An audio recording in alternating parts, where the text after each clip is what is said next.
All right, here we go. Oschino, welcome back to Vlad TV. What's up, man? What's up, man? We're back. Yeah, man. We're back. Despite what the haters say. Despite what the haters say. I'm a regular on Vlad now, so like, Yeah. I mean, y'all guys, just take it and suck it up, man. Just get over it. That's right. That's right. Our newest regular guest. You know what I mean? So a lot going on right now. A lot but going on right now. What hits closest to home with you is what's happening with Jay-Z right now. Yeah. So basically, the lawyer Busby had a case of a 13-year-old who accused Diddy of, improper behavior, and the actual lawsuit was amended to include Diddy as well as Jay-Z this time around. And Jay-Z went crazy, wrote a big letter and everything else like that. And actually, the lawyer is now suing Jay-Z and Roc Nation. I read it this morning. This morning, yeah. Because he's claiming that like Jay-Z tried to file a fake lawsuit against him using someone else's name and trying to bribe people to try to take him down and so forth. So it's getting personal. I mean, I think you getting charged with it, it's a blemish on your image. Like, I mean, whether you did it or not. So I just think this is unfortunate because, I mean, if I had to bet on it, I would say he didn't do it. Because I just don't want to believe that. I don't want to believe he did not like that. But of course, anything's possible.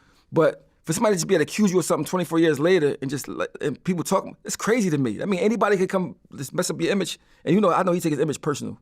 That's his whole thing. His image is everything. That's why he responded so fast. I mean, but you hanging with Puff Daddy all the time. I mean, of course, it's like guilty by association type thing. You know what I mean? Right, but his lawyer is saying that he has no real friendship or connection to Diddy. That we all know that's bullshit right there. Like, Okay. Have you ever seen the two of them hang out? No, but I see them all together on every type of TV, every type. You know what I mean, like stuff like that. Of course, they might not consider each other the best friends, but they had the brunch together. Yeah. I mean, Roc Nation brunch. Diddy shows up. That's why sometimes you gotta just say you didn't do it. Don't say y'all not friends. Just say you ain't do it. Because most people don't believe you did it. I mean, most people don't, because it feel like the girl's lying. Yeah, I mean, they went through all the details because she actually did an interview with, I think, ABC, and she claims that her father picked her up afterwards and they rode in silence. He was really uncomfortable, and the father was like, well, that was 5 hours from my house, so I would have remembered that. I don't remember picking her up. You're talking about 5 hours each way? Yeah. The dad said he doesn't remember. And she's like, oh, he was going through a lot back then. We argue a lot over that. He just doesn't remember. She's lying. Because my thing is this. If you're a 13-year-old girl and you have sex with a millionaire rapper, 2 rappers, you're going to tell everybody. And if you feel like they raped you, went straight to the police. Yeah. From the rip. I mean, I just don't, that's why I didn't believe it. Like, I just feel like, but of course, the way this world's so backwards and upside down now, I can't say nothing for sure. I don't know. I mean, but I don't even think if she wasn't even around them and don't have proof that she was around them, I don't even understand how they can make a lawsuit with that. There's no proof, period. In fact, she said that the guys, the brothers from Good Charlotte were there when it happened, and they actually responded and said that they were actually on tour during that day. Oh, so they weren't even there. She's lying There's all the way nothing around. to corroborate anything. There's no people, there's no pictures, there's no video, there's no police report. It's just her saying, and she's even said, oh yeah, well, I think I got some of the details wrong, but I still stand by what I'm saying. Jay-Z and Diddy raped me when I was 13. I mean, I think there's somebody, whoever the powers that be that's trying to get Puff Daddy and Jay-Z, they must know Jay-Z like young people and try to put that in, as a way to get him. Because they got a track record for messing with young people, whatever, that's what allegedly. So they probably just try to use that to blemish his image and take him down. But I think Jay-Z too savvy for that. I think he was too connected and too savvy to go down like that. He might go down some other type of way, but I don't think nothing like that could bring Hov down. Well, what's coming back up is Foxy Brown. She was still in high school. But she said she didn't happen, so She said she didn't happen, but she did say that he would pick her up from high school to take her to the studio when the Ain't No record came out. I don't know where you was at back in the 80s or early 90s, Vlad, but my neighborhood, every girl that was bad, that was 16 and 15, 17, had old head boyfriends. They had the Benzes, the big ropes, so on, and it wasn't frowned upon, it was just regular, that's how it went. So the time era back then, not saying it's right or wrong, I'm saying the time era back then, if he was doing that, it was cool to do back then. And like now it's everybody politically correct and you can't do that stuff. But I know even when I was a young boy, I had my little girlfriends. They all had an old head boyfriend that they was messing with. You know what I mean? Like they old head boyfriend. They just buy them clothes, don't really take them somewhere, whatever stuff you can't do, and they mess with you. It's for real. But that's just how I went. But now this world is like, you got to can't do stuff like that. But that's how I always went. So if they compare today's era with if he did that with Foxy Brown back in the day, it's not the same. Yeah, she's not saying anything happened. They were just. Plus he put her on. She got on. Well, and she kind of put him on too, because that was his first hit song. Yeah, You yeah. really think about it. Yeah, that was on the crazy. Nutty Professor soundtrack. If Yeah, you really I think know, about it, like Dead Presidents was like a cool street record. It was an underground record. That song right Stretch there. and Bobbito, played it, in the middle of the night. Yeah. All the hip hop heads loved it. But the Ain't No record, that was a that's hit what I song. know. That's what I know Jay-Z. That's the first time I just met Jay-Z. Exactly. That's what I'm saying. Yeah, That got into Philly, got into LA, got into Miami. That's that record that was the first hit. And Foxy, she was fucking spitting on that shit, yo. Like Foxy was on that record. That song was unbelievable. Like when it came out, that shit was unbelievable. That shit was like unbelievable. That shit was shout crazy. out to Jazzo, who produced it and did the hook. Oh, Jazzo did? He did it? Yeah, I mean, he did the male version of the hook. Is him and Jay-Z cool now? I mean, I interviewed him a few years ago. I just feel like they're cordial. I'm saying, if you name yourself after somebody, Yeah. it seems like if I name myself Vlad or something like VLD and my name VLD or something. You know what I mean? Like, so you would think I would pay homage to you. You know what I'm saying? Say like, well, Vlad, listen, I'm named after you for real. Because like, I always used to wonder why Jay-Z named Jay-Z. His name's Sean Carter. Named it after Jazzo, yeah. So, he was named after Jazzo. And look, we talked about it. They were cool because remember like the Originators, 99 or something? And I think what had happened was Jazzo was around Roc-A-Fella during that time. And I guess he felt the deal they offered him wasn't big enough. I mean, he should have felt like that mad. though. He should have felt like that though. If your young boy is the person that's on, I don't know, but this world different now. But I just feel like if somebody put you on, you wouldn't be on without this person. Because I mean, he the first person that they say put him on. And, Yeah, took him on tour, everything. and you don't put him in position. Hawaiian Sophie, That's the what I'm saying. Originators, all those records, yeah. I frown upon stuff like that because I feel like when somebody do something for me that when I couldn't do it for myself, I appreciate it a lot. You know what I mean? I would never just say, all right, man, you put me on. But he said in the song, I came in the game on Jazz back, jumped off, stood on my own too, like that's that. Like, but nigga, that's that. You know what I mean? So, I mean, but I guess that's how you gotta be in business to succeed in business, be cold-blooded. But I don't operate like that. I just don't understand that. You know what I mean? Yeah, I mean, even called even Jazz bum ass. Remember? Yeah, that's what I'm saying. Like, he dissed him a few times. But I just feel like it's wrong though. You know what I mean? But of course, I don't know all the details of it. But I'm just saying from the outside looking in, it looks wrong. But I mean, the stuff I heard about Jay-Z and the thing I seen myself, he like real selfish. You know what I mean? And of course, that's your prerogative to be real selfish. You know what I mean? But at the same time, I can't be the type of person that like worship you. Like, I mean, because I look at different qualities. I'm a different type of person. I look at that if you got honor, if you got integrity, if you got, you know what I mean, shit like that. And this ain't no diss to him. It's just like how, mind you, he saved my life. Like, he saved my life. I mean, so like at first I was like, fuck all that shit. But at a certain while, you got to be like, damn, everything he believe in, I don't believe in. Everything he do, I don't. I mean, I don't condone that type of shit. But his fans, they hate me when I say something about him. You said something about you, act like he Jesus Christ. You know what I mean? I got an old video, right? It's me and Meek Mill. He the kid. Nobody don't know him yet. We inside of a store. I'm talking about Jay-Z and Beanie Siegel and all that shit, right? And everybody like, why you say something about Jay-Z? I said, that's how I saw him on like in Africa buying a toilet for these kids in Africa, one toilet, right? And I said, it's all for show because he don't even know if his homies got like something to eat. I mean, shit like that. So like, it's like I seen that it's all about publicity and like, I mean, but I don't understand this entertainment business. Nothing is really authentic. You know what I mean, but it's hard for me to separate the real shit from the entertainment. You know what I mean, I just feel like if you're a real person, you'll be a real person all the time, no matter what. You know what I mean. So when I was in the rap game, deep in it when I was young, I didn't understand it. I mean, especially when we did State Property, the first movie, was a lot of gay people. I never was around that many gay people before. I mean, something like is this normal to be around these? Now, I don't have a problem with gay people. I just never saw that many gay people like they like ran the whole movie set. Like, I mean, and I was like, this how the rap music should go. So I think a lot of stuff that people go through in the rap music, like in the entertainment industry, they wouldn't come at certain people because they know like how they would react. So they probably see me, they see how I carry myself. Like, I ain't saying that shit to that nigga. I'm not gonna get invited to that Diddy party. I'm not gonna. I mean, they like he gonna tell the truth too much. We can't bring him over here. So I didn't really see a lot of stuff that they say goes on in the industry. Well, 50 Cent did an interview recently, and he thinks that a lot of Jay-Z's success was because he was married to Beyonce. I don't think that's true. No? No. Because before he was getting married to Beyonce, he was popping already. That's true, but he got more popping with Beyonce. But I can see why 50 Cent would say that. You know what I mean? Like, I can understand 50 Cent saying that. You know what I mean? At the end of the day, Jay-Z, even if he might steal your songs, he might do all that, but Jay-Z is a rapping-ass person. Like, I mean, and he got drive. And he's smart. You know what I mean? So, like, he's going to bust a move out. I think it helped both of them being together. I think it helped both of them. It made both of them. You know what I mean? So, like, 50 Cent supposed to say that, though. Like, I mean, well, yeah, I mean, 50 Cent, he kind of started his career dissing Jay-Z. Yeah, I remember. I was in New York when that song first came out. I was in New York and that shit came out. I was like, damn, who the fuck is this? I said, he got he dissed. I was like, he dissed him? Or was it Fat Joe? It was a Big Pun, I think. Was it Big Pun? No, I mean, How to Rob dissed everybody. I remember one person he dissed, like, I think it was Big Pun or Fat Joe. Somebody, I'm like, that ain't this. It was Big Pun. He said, "Rob Pun without a gun, grab his piece and run. You're weighing 400 pounds. They gonna catch me, son." Yeah, that shit was catchy to come on like that. But 50 Cent got one song that he got that's like one of my favorite all-time songs called "Many Men." That Many Men song, that shit like that. I played Many Men so much, my son was too little to really be able to talk, but he knew how to sing Many Men song. That's how much I played it. He knew every word to Many Men. And Akon, I'm locked up before he could even really could talk. You know what I mean? Well, you got offered to be on Piers Morgan's show. Yeah. When they were talking about Diddy, but you actually turned him down. I turned him down. You know, and I've done Piers Morgan, I don't know, like 4 or 5 times now. I just feel like I didn't want to go in there talking about Diddy because I don't know Diddy personally, and I was like, man. But that was my first. I just did what the first thing came to my mind. Like, no, I don't even know Diddy. What I'm gonna say? Like, you know what I mean? So, whatever. Yeah, I mean, but the fact that they even knew me, I'm like, y'all know me on the show. They probably watch. Well, they watch Vlad TV, so they probably see you on my show. So you know, I mean, that's probably how it happened. A lot of people on my show. But did you see? I think the girl like Tasha K. She got a joint Jay-Z son on there. Oh, his alleged son? No. If you talk to him personally, that's his son. You think that's his son? Yeah. You know what I think his son? First of all, Jay-Z offered him money.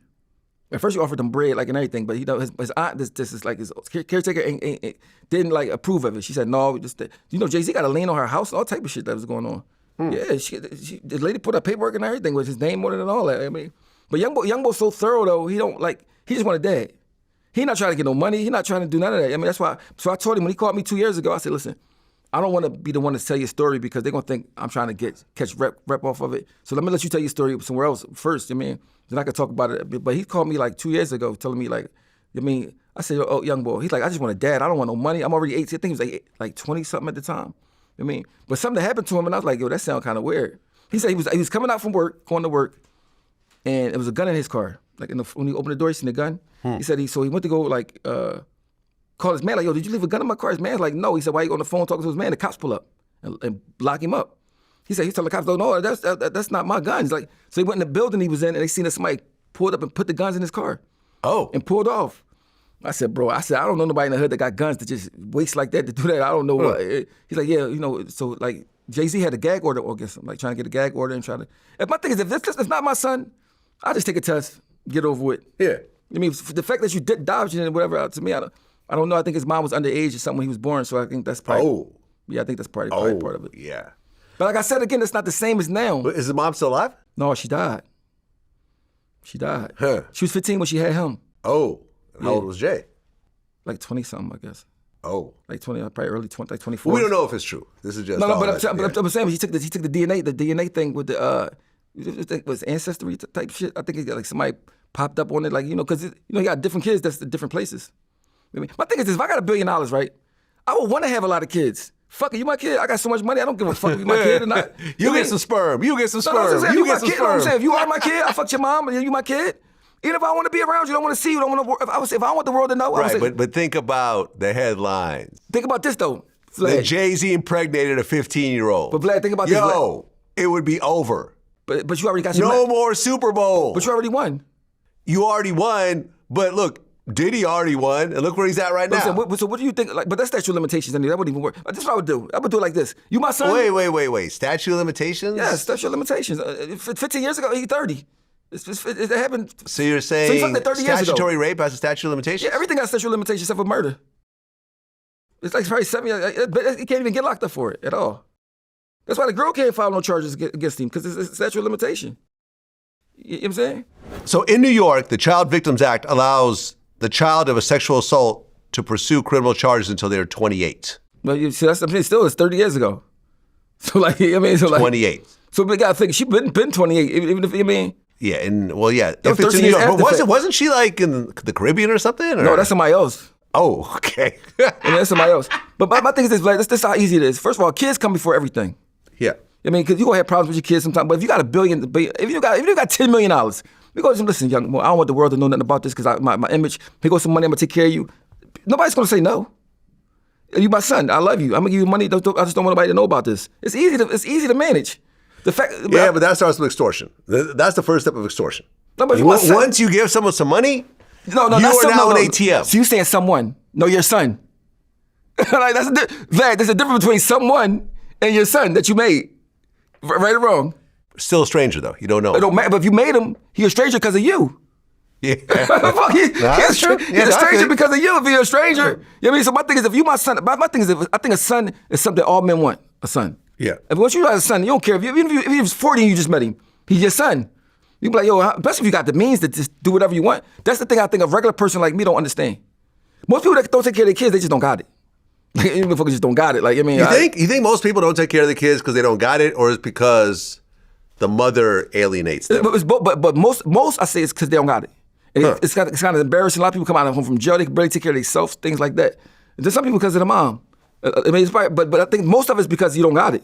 I mean, but not having it, you don't have money, but you have time. But listen to this though, Vlad. Right? So you can still spend time with your child. But your time you got, if you don't got no money, the time you got, you trying to get some money. Yeah, and the mother may not let you come around if you don't bring some money with you. That's what I'm saying. Because she's been paying the whole time. Yeah, I mean, take all the guys that don't it's messy. Take all the guys, right, that don't have it, that got kids, right? Even if the mom is a dickhead, right?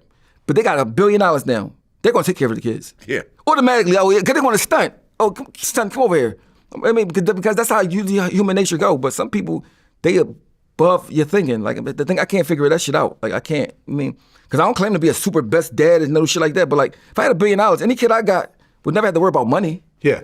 Even if I don't see him, he goes some money. But so like that's the thing people don't understand. Like, you know, we got to lean against this lady's house and all that type of shit. Like, what the fuck? I mean, it's like by all means keep your image clean. Yeah.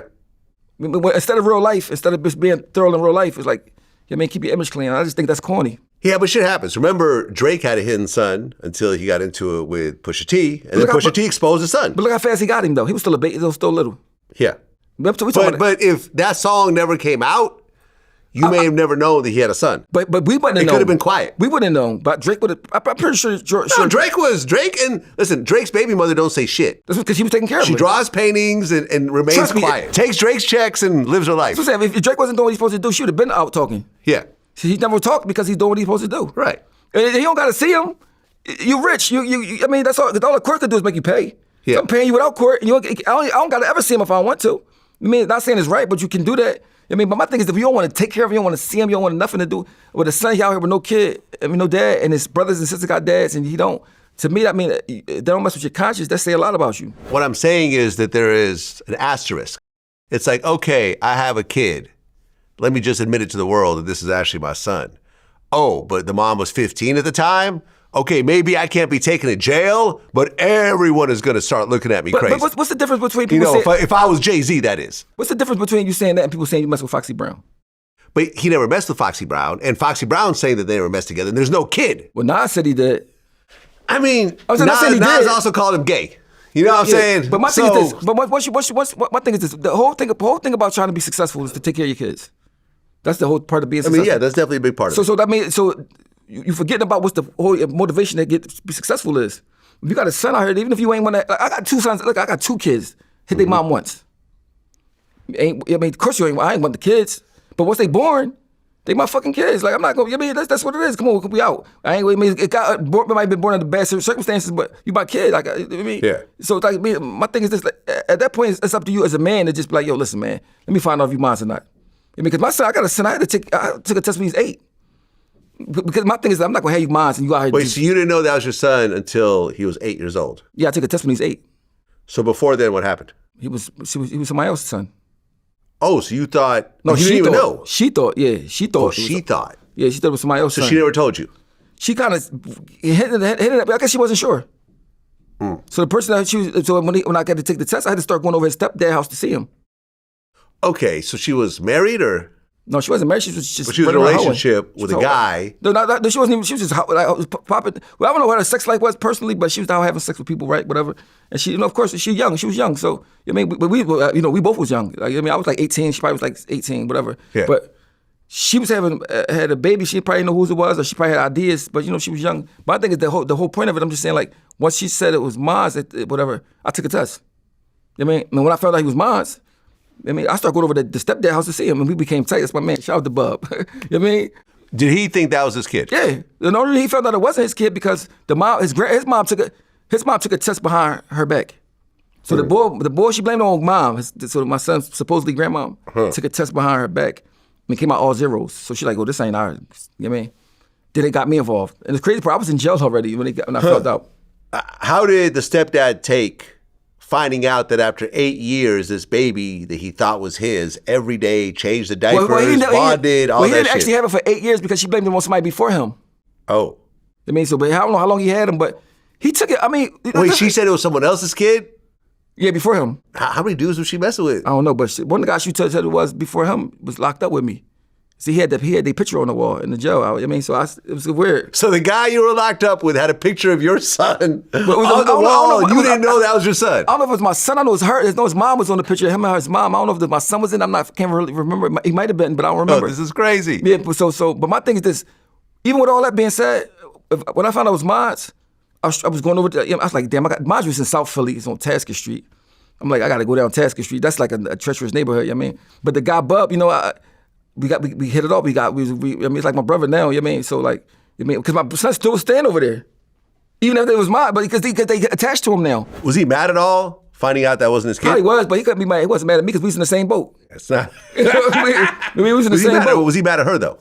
Probably so. I'm pretty sure he was. Yeah. I mean, but he's so cool. He's so laid back. Like, I mean, my whole thing, I was worried about what kind of dude this is. You know, some dudes might be like, nigga, don't come over here. Don't. You know what I mean? So, you know, but the fact that I was willing to risk all that to go see my son, just saying like I can't imagine me having $1 billion. Shop like nigga, yeah, I take care of you and the Step Pop and all your. I mean, just for y'all taking care of my son because money is just the means to be able to do the stuff you need to do. Yeah. I mean, so if you're not doing the stuff you need to do, what you're supposed to do with it, what you got it for? You know what I mean? Yeah, man, it's And you know what's crazy? It's a hot mess. Because you make good songs. Everybody say, "Why are you talking about this man? Why are you talking about that?" Listen, this is my thing. Anything my shortcomings, I'll tell you. Mm-hmm. Because I don't give a fuck. I don't got nothing to hide. I don't care about no image. I don't care about what you think of me. I'd rather be solid in real life than me sitting here like, yeah, I got these hot songs, I got money, everybody hating on me. No, everybody not hating on you, bro. If you got a fucking son out here, right? And you won't even take the test. You go into court to not take a test, right? This kid saying, listen, I don't even care about that. I'm already grown. You don't got to give me no money. I just want to know if you're my dad. Bro, I'm telling you, if it was publicly announced that Jay-Z, as a 20-something-year-old, got a 15-year-old pregnant, and this was the son. You know, this happened to South Park Mexican. I don't know if you heard about this guy. He was this big Mexican rapper in Texas. He went to a strip club, met a girl, took her home, they had sex, she got pregnant. She ended up being 13. Oh, shit. Now, he was saying, well, I didn't know. I'm going to an 18 and up establishment. How old was he? Oh, he was probably like, I don't know, 28 or something. Oh, shit. You see what I'm saying? My thing is like, you know a 13-year-old. No, I can't say that for sure. You know why I can't say that for sure? I'm going to tell you what. It was this girl I met before. She was 15. I met her in the bar, but I never had sex with her because my cousin I messed with her cousin before, but I didn't know. Her cousin was like, yo, you know she 15? I'm like, she 15? When I say you can't tell, but I was only like 21, but I never popped her, but I'm like, you 15? She's like, no, I'm 18. I said, let me see how I did. She wouldn't show it to me, right? But I said, but if you saw her, you would never think she was 15, ever in life. You know what I mean? You know, girls could doll themselves up, you know what I mean? But my thing is, once you talk to them for a while, you will be able to tell how old somebody is. You talk to them for a while, ask them, do you know this song? Nah, I don't know that song. You don't know how you know this song? She was on the radio, I mean, because they too young. But my thing is this, if you know, 13 I think is real young. 13 is, that's like. Well, yeah, I mean, but aside from that, there was like 2 other young girls that accused him of sexually assaulting them, like during sleepovers and stuff like that. So ultimately, he got like 30 years in prison. They're saying he might come home, you know. That must was recent then that he did it. Nah, this was a while ago. It was like in the 90s. Let me see. I'm saying when he got convicted of it, it must was recently because the statute of limitation. That's crazy. Okay, so hold on. This was in 2001. That's when he was arrested. And hold on a second. Let me see how many years he got. That's crazy. Get that much time for sex. But you know what's crazy? He was sentenced to 45 years. He's still in jail now. 45 years. That's crazy. He's supposed to get out in 2047. But you know, I was looking up the different countries the age that they could have of consent. It varies crazy. It does. And some countries don't have an age of consent. Like I think it's Africa. They had the 2 countries that they have. You could be any age. I guess they say like if you old enough to pee, you old enough for me. Yeah, I mean. Yeah, man. Look, in America, based on federal laws, I know state laws are different, but you could always be charged federally, right? So just stick with 18, everybody. Stick with 18, you'll be good. Mess with somebody here. If you're 40 or you 30, you shouldn't mess with nobody under 20. I mean, why even risk it? Like, I mean, first of all, y'all can't talk about nothing. What y'all gonna talk about? A person 20 years old just was born. They born 2004. like just hearing that shit right there. Yeah. If you got somebody that's born 2004, I don't want to mess with you. You born 2004. You were born in the 2000s. Yeah, I can't. You born in 2000s? The fuck? You was born when G-Unit came out? You know what I mean? Like, I can't fuck with you. Like, that's right. What it is. I mean, like I can't fuck with you. Like, that's just a beat. But you know what's crazy? It's like a person that's gay. You can't help your preference. You could have a preference. Let's just say that you're really into, for some reason, you're really into underage girls. Yeah. There's lots of 18-year-olds, 19-year-olds that look like young girls. But they're skinny, they're small. You know, that might you be can dress them up as schoolgirls if that's what it takes. But why go and actually risk your freedom to mess with a 16-year-old? It's like, you know, that's like saying, why eat when you're hungry? You can't help it. You like, I gotta eat, man. My stomach growling. You know what I mean? So a girl that might look young, you're like, but she ain't it's like buying you can buy a polo shirt that look like a polo shirt. And it ain't a polo shirt. You know what I'm saying? You want a young person, like, I know R. Kelly wanted the real thing. Yeah, he just couldn't dress up an 18-year-old, could he? He had to go for the real thing. If you had none of those taboo feelings, you got to thank God for not having those things, because it could be you that had those feelings. You know what I mean? That's why I don't really, like, I talk shit, but I don't really judge. I'm like, I can't imagine waking up every day and what I love is taboo. Every time I got to fight and I'm like, damn, I see this little girl walking next to her mom, and I just love her so much. That shit is crazy. I got to be insane. No, I remember I interviewed Bill Bellamy, right? Mm-hmm. And he used to be a host on MTV. Yeah. And he was saying how he had an interview with Aaliyah, and R. Kelly was there. And they were having the interview, and they were kind of like laughing and joking, and R. Kelly just got mad and was like, oh, interview's over. Took her away. And he was like, bro, I don't want her. She's in 9th grade. All the executives of MTV, we go in the room. They're doing this. Well, what's exactly set? They're going back, looking at it. Because this is back in the day, you could see the video and you could see the numbers. They're going back, and we're all looking. I don't see anything. That's the fuck I was trying to tell you. Ain't nothing happened. Cut to, Robert got in his feelings about it.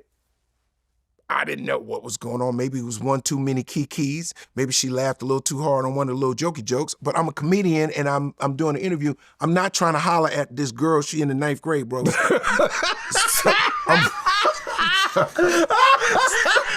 come on, bro. I'm a grown ass man, bro. Like, so why are you tripping right now? So R. Kelly age thing might be because he can manipulate you.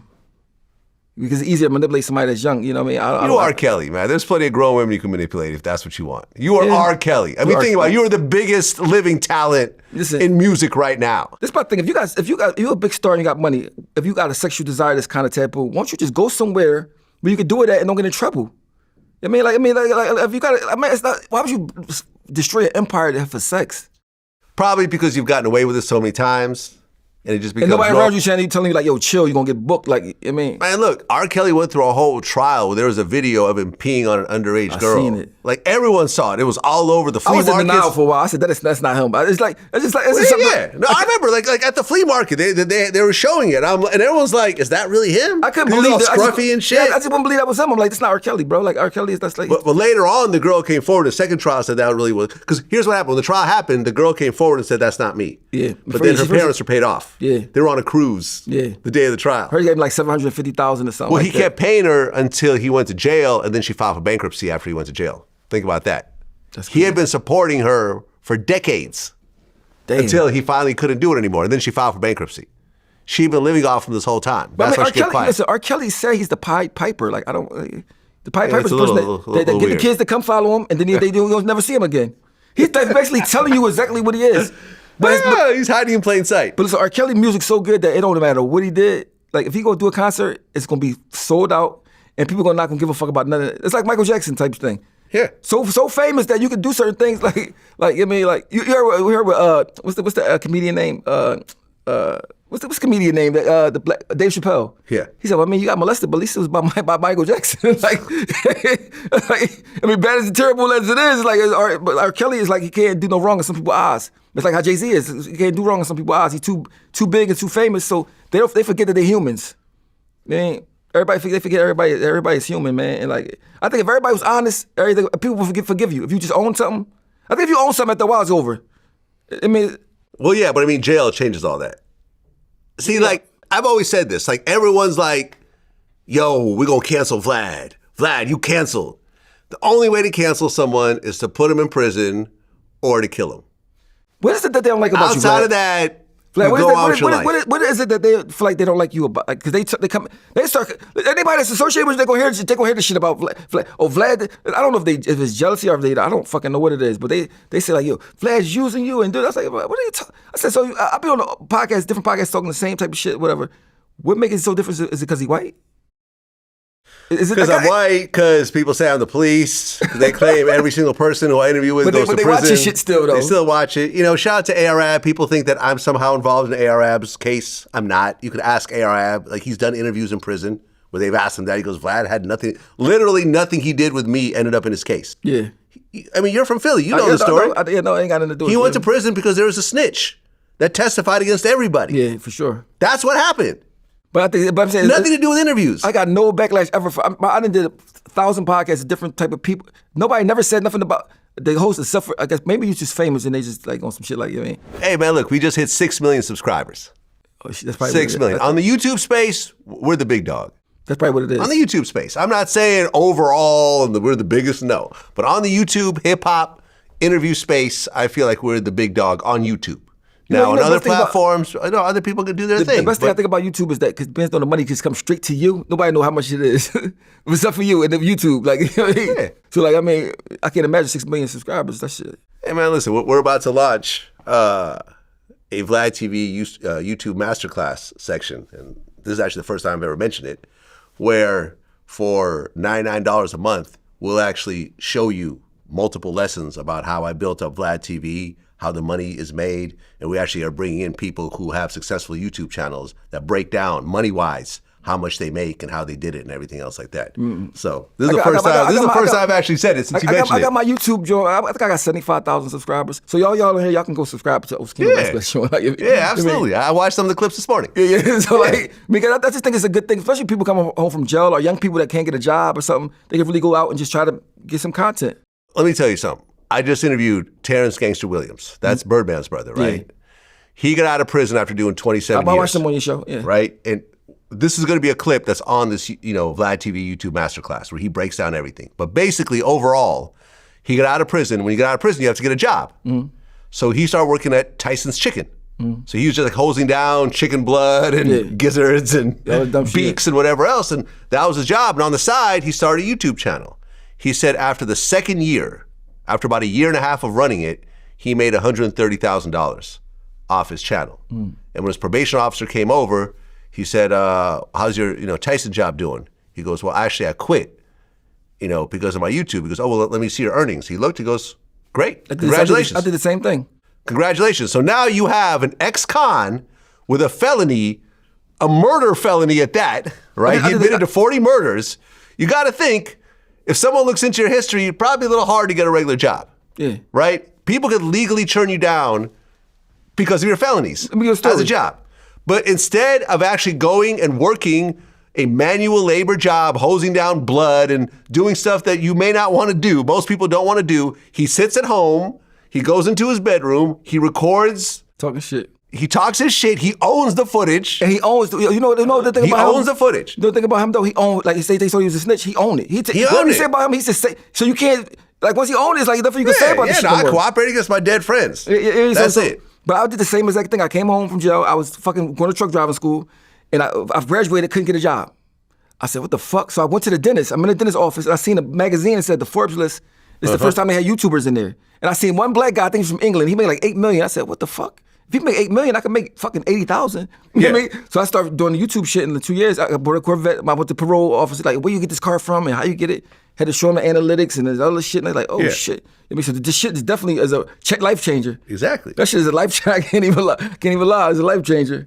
Well, Diddy's in jail right now. He had, I think, 3 or 4 bail requests that were all turned down. And he officially announced that he's no longer, he's withdrawing his latest bail request. He's accepting that he's going to sit in jail. Until May at least. Until at least May. How long does it take in jail where you realize that you're just there to stay and you got to accept it? Well, usually, in Philly, that happens only when you got a detainer. That means he was on probation previously, so you can't pay bail. But if you got a bail, you always feel like you can get out. This is the first time I've ever heard somebody got money that just can't pay it. They won't let you pay it. That means they just want him. Yeah. They want him bad. Like, so I mean, it's so crazy because I think about all the priests that were doing stuff to kids and this, that, and the third. They never go to jail. It's like, well, what about them? I don't see no uproar about that. And that's bad because they were doing it for a long time and pretending to be religious people. Yeah. You know what I mean? So like Puff Daddy, all right, he Puff Daddy. I'm pretty sure when he got out on bail, he won't be doing nothing crazy because they know they're onto him. But they said they want to. I think they're doing it as to show people a lesson. People that's powerful. Do you know? I actually learned this recently. Do you know why the Catholic Church didn't want priests to get married? Why? Because if the priest got married, when they died, their money would go to the wife. Oh, and then the wife would basically not give it to the church, and she would have her own, she would then give it to the kids and so forth. But if they can't have wives, whatever money they accumulated when they die, it'll go back to the church. They get paid for being priests? Oh, yeah, you get a salary. I never thought about that. Yeah, I mean, you're not doing it for free. I mean, You gotta live somewhere, you gotta eat. But if you don't got no girl, what you paying money? What you spending money on? Food. But they do be having a little flask of liquor and shit. Yeah, liquor, you know. But I never thought about them getting paid, though. I mean, they get something, but did they accumulate something? I mean, listen, did they have, let's just say that some older people, you know, like they've been there for them, so when they die, they leave the money to the priests and stuff like that. I'm sure there's some wealthy priests out there, but when they die, they have no wife, they have no kids, so therefore the money goes right back to the church. That's just not natural, though, for a man not to have a wife. The side effect is they end up molesting little boys and stuff like that because their sexual urges, they can't really work them out, is what I think. So I think a lot of people become priests because they already know that that's allowed to do it, kind of. But it's all based on money. I never knew that before. That's crazy. All based on money. So the Vatican and all that's crazy. Like, well, what's interesting, you know, look, you know Meek Mill, right? Yeah.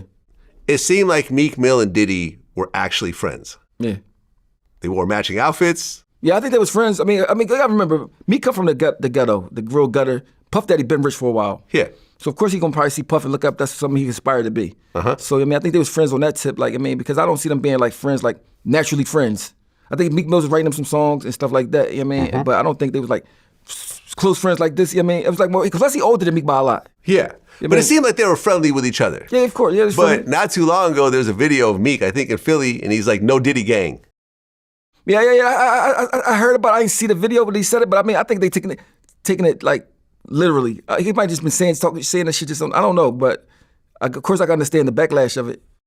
Look, man, if me and you are friends and you're getting into some shit, and I'm like, "No Oschino gang," oh, yeah, like, you know what I mean? Yeah, I'm sure you'd feel some type of way about it. Like, yo, this has been my man, and now when I'm in trouble, he's like distancing himself. Like, why's Meek Mill arguing with 50 Cent about like some shit that Puff Daddy's son said he was taking up for Puff Daddy still when he first got arrested, right? Yeah, I mean, I think Meek just say whatever. Like, I mean, but just like down to it, I don't think like he want to be associated with Puff Daddy now because it's bad to be associated with him. You know what I mean? Yeah, but sometimes you just gotta hold that. Yeah. I'm saying, my thing is this: if you my man, I don't give a fuck what this world say. You my man, and I know we 100% solid. I'm riding for you. Right. Plus, it's like, look, you can be friends with someone in terms of, hey, listen, we hang out, we might watch the fight together, we might go grab some lunch, but I'm not invited to your sexual escapades, you know. But that's all like the you know what I'm saying? Like, I don't like the way everybody acting like they would never would. If Diddy would have invited anybody for a party, they was going. Yeah. I was going, but I never got. Of course, never got invited. People like give me a hard time because I said if Diddy called me at 2 a.m. and said come by my hotel room, I would go to see what he's talking about. Puff Daddy, Puff Daddy. He's got a business idea. Yeah, what kind of opportunity? Now if I show up. And he's naked, that's what I'm saying. That's different. His robe open, and I'm turning around and going back to my fucking car. Diddy be in there fucking rumbling. But if I show up and he's whatever, he's wearing his shorts and a t-shirt, it's like, yo, I got this idea. Look, like at one point, Diddy wanted to buy Vlad TV. I remember James Cruz even reached out to me. Did he offer you something? We never got to that point. Because I basically was like, what I wanted at the time, I knew he wasn't going to pay, so I was just, you know, plus me and James Cruz weren't getting along at that time, and I just didn't want nothing to do with him involved. And I probably should have heard what he said, but I whatever, I had an ego back then. Is that before you got the revolt? This was around the same time. Around the time, you know, because I think he was trying to buy some of the other media outlets. And I remember when I ran into him, I was like, yo, Vlad TV, oh yeah, man, I want to buy your company. I'm like, all right, well, you know, we'll talk. But all I'm saying is, these are the type of conversations that happen. These are multi-million-dollar conversations. So if I get a call, you know, my man Sean Perez, who used to work for Diddy, was like, yo, Puff want to talk to you. He got a business idea. You know, go to Beverly Hills Hotel at 2 a.m. So I go at 2 a.m. That's it. Most people would. I wouldn't expect to be that I'm bent over by the end of the night. Nah. Like I said, if something was funny, if he opened the door and it was like he in his underwear, I'm like, nah, bro, we could do this another time. What it is? People talk about shit in hindsight. Right? Yeah. Like say, E-Nuts from Philly, right? They had walked for the cheesecake. I would have never did that. Well, you would have did that. If you're trying to get on, this is part of what you got to do. Part of the show. You got to do that. So I'm like, people just talk shit because they don't have the opportunity. They just like, I wouldn't do. Come on, man. Puff Daddy called you before all this shit happened. You going. That's what you talking about. Period. But for him, Jay-Z to say they're not friends and they got the brunch together every year, that's great. That's crazy to me. I just thought it was funny though. Like I know there's a backlash with Diddy, and I know the matching outfit made, Meek Mill look bad, and that was Meek's fault, man. Because it's like, what I'm saying? Let's just say you show up and we're both wearing that same suit you're wearing right now. We wouldn't take any pictures together. But what I think is this, right? I can't take any pictures with you right now. I gotta change. But say the stuff at Puff Daddy didn't happen. That picture won't be as bad. Nah. You throw the midget in it also. Yeah, the midget is like that's the cherry on top. Yeah, that's what it's like. But without Puff Daddy doing the stuff he done, it's like you see, like, damn, why y'all wear the same thing? It's just like it's only in your head. But now that the stuff that Puff Daddy's going through made it bigger than it was. And then Meek don't help it because he like answer everything. He don't never just let stuff just go. Like he argues with everybody. Yeah, I feel like I gotta answer everything. But he don't know that he won. Coming from where we come from, he won already. So you won already, bro. Just like take your win. And because they try to look for anything to bring you down. And mine's just a person that we don't even bang with each other. But at the same time, I know you won, and you post it like, yo, man, I'm above all this shit. But he never be above it. He get right in the mix of this shit. Like whatever. But the Puff Daddy, for me, that would never happen to me because the way I think.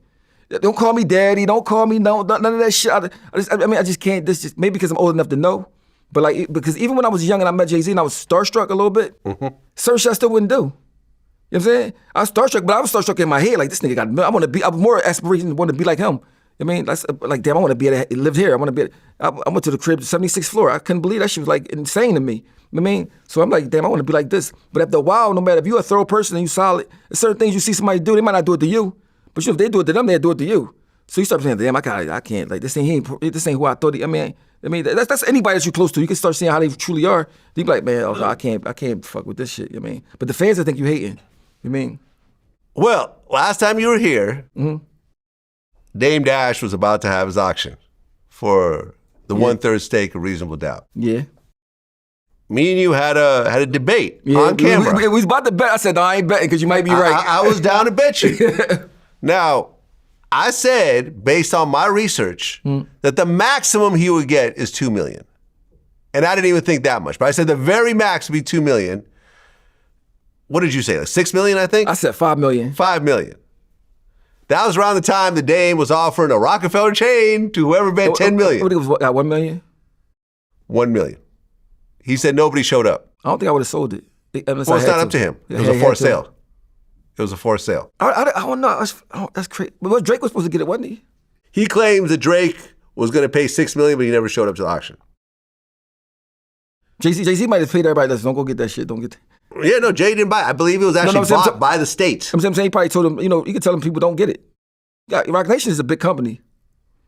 They got a lot of resources, a lot of pull. Look, at the time of the auction, Dame Dash was in the hole for $9.7 million. So of course he would say, I'm trying to get $10 million. $10 million would take him completely out the hole and even give him a few $100,000 to play with afterwards. But since it only got $1 million, he still owes around $9 million in back taxes and the lawsuits. Do you know how crazy it would be if Jay-Z just wouldn't have paid the $10 million for him? How big it'll make him look? It'll make him look, but he don't think like, but that's not going to do it. But I'm saying, won't that make him look, that'll make the world really, that'll make erase all that shit with that girl shit. If you go do that for Dame, you're not even cool, that should be like a major. But of course, he don't think like that. That's how I think. But you also got Dame that was bashing him for the last 20 years. You go to the room, talk to your man, but he understand why. But besides all that, the situation to be bigger than the situation. Go talk to him real fast, man. Go $10 million, man. Put that shit, make all the people know about it, all the blogs, everybody, and to make you look. You care about your image. There you go. Jay-Z, you can take that. I know you're watching this, so you can go take that, do that. Because $10 million to you is not, not no crazy, nothing crazy. But of course. Hope don't want to see nobody get no money. that's for goddamn sure. So he ain't gonna never do nothing like that. But that's what I would do. If he was my friend, I got $1 billion and you even though he's beefing, I don't give a fuck. But see, my thing is, if I got $1 billion, I'm gonna be happy. I'm gonna be happy. There's no way I'm not gonna be happy. I'm gonna be on the boat and be happy. And I see you not going to do something like, I don't give a fuck who's arguing or not. Let me go help Vlad. Vlad, you fucking the whole. Hey man, listen. Just the other day, a friend of mine who's been on my show a bunch of times, he's going through a bunch of tough times. You know, he's like, "Yo, I need some money. You know, for Christmas." I'm like, "All right, here you go. I've already lent it to you. I've already lent you money before. You haven't paid me back, but that's okay. You're going through it. You've been on my show. I've made money with you. Yeah, whatever. Here you go." Like, my whole thing is like, when a friend asks me for money, I assume I'm never getting it back. Yeah. Because I'm going to drive myself crazy asking for it, and that's going to mess up our friendship. Yeah. So if I give you 1,000, 2,000, I forget about it. And I would say about maybe 70% of the time, they bring it back to me. Yeah. And I'm like, oh, what's this? I go, remember you lent it to me? I'm like, oh, okay, yeah, cool, great. It's like a bonus But let me ask you a question. I don't know if it's the same for you, but when you give somebody something, do it make you feel good? Yeah. Is that right? The feeling is like so crazy. I mean, it does, because especially I'm at the point in my life where $1,000 is really just not a real amount of money to me. It's like $1. Yeah. You know, not to say I'm rich like that, but I'm saying I know what you're saying. Like it ain't like a big, it's the equivalent. $1,000 and $1 in terms of my overall financial makeup is about the same impact to me. Yeah. You know what I'm saying? Now 100,000 is no, but 1,000, I don't feel it. You know what I mean? So, but to other people, they do feel it, especially during times like this. So, yeah, man, lots of times. But then at some point, you just, all right, bro, I keep lending to you. You're not digging your way out of this hole. I can't keep doing this, but I don't want, whatever I gave to you, I don't want it back. So let me ask you a quick question. So if you could say you got billions of dollars, say you got money, say you got money like Elon Musk or somebody, right? Right. Is it, would somebody asking for money bother you then? I mean, it never bothers me. I'm saying, but you feel like you gave him enough already, so you want to give him any more? I mean, at some point, enough is enough. I guess according to who it is. Yeah, it depends on who it is. Depends what our relationship is. It depends what their relationship is. Yeah, I guess. You know what I'm saying? I mean, I had one of my, someone I haven't seen in a while. I haven't seen him in like 10 years. You know, he had cancer. He's going through it. I gave him some money. I gave him some more money. He keeps asking me for money, and it's like at one point I can't keep giving it to you. Yeah. I understand you going through it, but I've already given you a lot. At least come with a business plan or something. You got to figure out a way to get out of. I mean, not you have cancer, but I'm saying like you got to figure out something. Yeah. I can't just keep giving you money over and over and over again. Sure. But I have given you thousands of dollars already, and I'm not asking for it back at all. Yeah. So at some point I have to stop because there's other people who I'm supporting as well. Like I got 12 people in this company that I support. Yeah. I got family I support. Yeah. There's probably about at least 15 up to 20 people that I either fully support or partially support. Plus, as a man, you don't want to. If a real man don't want to keep asking somebody for something anyway. They be like, man, can you just come with an idea or come and do something? Like you can't just keep. Just say, can I get some money and that's it. Remember last time you tried to get me and Dame on the phone? Yeah. Dame is still mad at me. Yeah. And my thing is like, Dame, the universe has told you that your frame of mind is not working. Like the universe is asking you to humble yourself at this point. You know what I'm saying? Like, but you refuse to do it. You still on that fuck Vlad. In fact, I saw a video saying that he's mad that you do my show. You saw that? Oh. Oh, let me see this. Vlad be seeing everything, don't he? I mean, really, yeah. This dude, Big Face Gary. Big Face Gary. Yeah. I know. Right, so here we go. So we'll play this clip. Hold on. All right. Yo, Dame, how do you feel about Oschino going on Vlad? I mean, I don't like Vlad, so I'm sure Oschino's making money, but I don't like anyone really that I know on Vlad because I think Vlad is dangerous. I think he's a tricky dude, and I don't think he's for the culture. I think he's made it obvious that he's there to get our culture in trouble. You know what I mean? Or at least make money off the dysfunction of our culture. Okay, how much trouble have you gotten into for doing Vlad TV interviews? Zero. But I mean, this is the shit, and people are like, why are you always taking shots at Dame? Because Dame keeps running his mouth and saying shit like this. I wonder what made Big Face Gary ask him that, though. Like, I don't know Big Face Gary. I never heard of him. I know Big Face Gary. Yeah, I don't know. He worked for Dame. I mean, but I mean, it's like if I don't mess with somebody and my young boy. Shout out to Big Face Gary. I think it's a valid question. As an interviewer, I'm not mad at Gary at all. But I mean, so he must. I'm saying from the X day, he must already know that might have been a problem. Like it's a problem for me. But it's different if I came on here like Dame ain't know. But I was trying to get y'all to talk so he knows I was on here. Look, man, in the words of 50 Cent, Dame Dash, you need to keep my name out your mouth, in your teeth, in your mouth. So I got love for Dame, so I can't say stuff like that. You know what I mean? I just like. But look, man, but this is people say, why do you keep saying shit about Dame? Because Dame keeps saying shit about me. You know, Dame said he want to smack the shit out of me. Like, all right, I'm gonna take it at face value. You can't add that right there, because that right there, somebody asked him a question, so he had to answer, I guess. He could have answered it any type of way. Hey, man, that's Oschino's choice.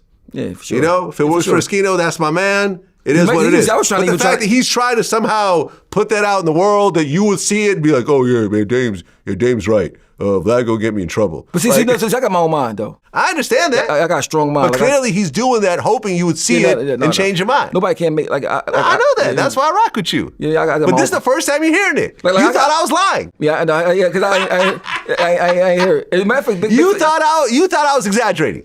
Yeah, because that's how you pop. That's how much you popping. They see me, they asking questions about that shit. And that's what I'm saying. So he says this in interviews, but then when y'all talk, he make it sound like everything's fine. Well, he made it. Well, this is how I'm carrying it. Like, since I fucked with you, right? So I fuck with them. I say, it's no need for y'all to be. I mean, I'm gonna try to put y'all together. That's how a person supposed to do it. I was open to talking to him. Yeah, I was trying. That's how I was. But I see they wasn't willing to do it. I thought I left it alone. But yeah. I think that's what I think. Like, if my young boy had a friend that I was beefing with, and he said, "Oh, y'all both cool. Y'all squash it." I gotta understand him doing that. I mean, so, like, instead of just saying like "fuck you" because you said "fuck me," you never did nothing to me. You know what I'm saying? And like, as far as so, I don't see what Dame see as far as the situation. I mean, but like, I mean, because I don't know what the fuck that happened between y'all two. It's really a whole lot of nothing. It was really just a couple of dudes whose egos were flaring up that day, and it was really no big deal. Like, I've never hurt Dame. I've never made him lose money. That's what I'm saying. If it was like some real shit, like somebody got shot or something. I never, did any damage to him in any capacity.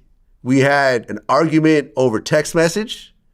And it was just two egos running wild. Yeah. And I thought that was going to be the end of that. And then he decided to make a video out of it. So then I decided to start replying.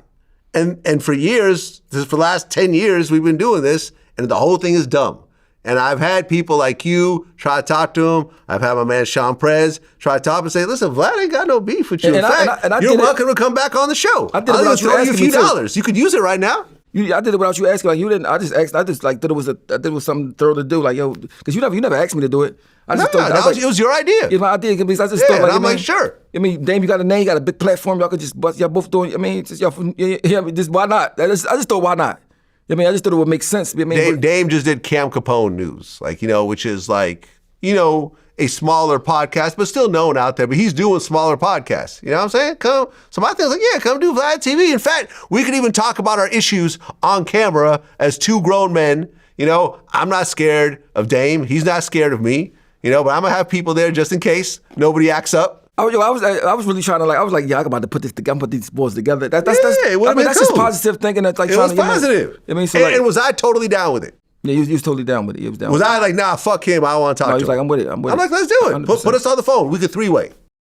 I just think every day, sometimes you got to just be like, you know what? Maybe I was wrong in the way I felt about something. I think maybe it's hard for everybody to come to grips. Like, maybe I was wrong about how I felt about something. Like, I think Dame might just like one day be like, man, maybe I'm wrong about how I'm approaching it, how I feel like I think about the situation. Listen, man, the universe is letting Dame know that what he's doing isn't working.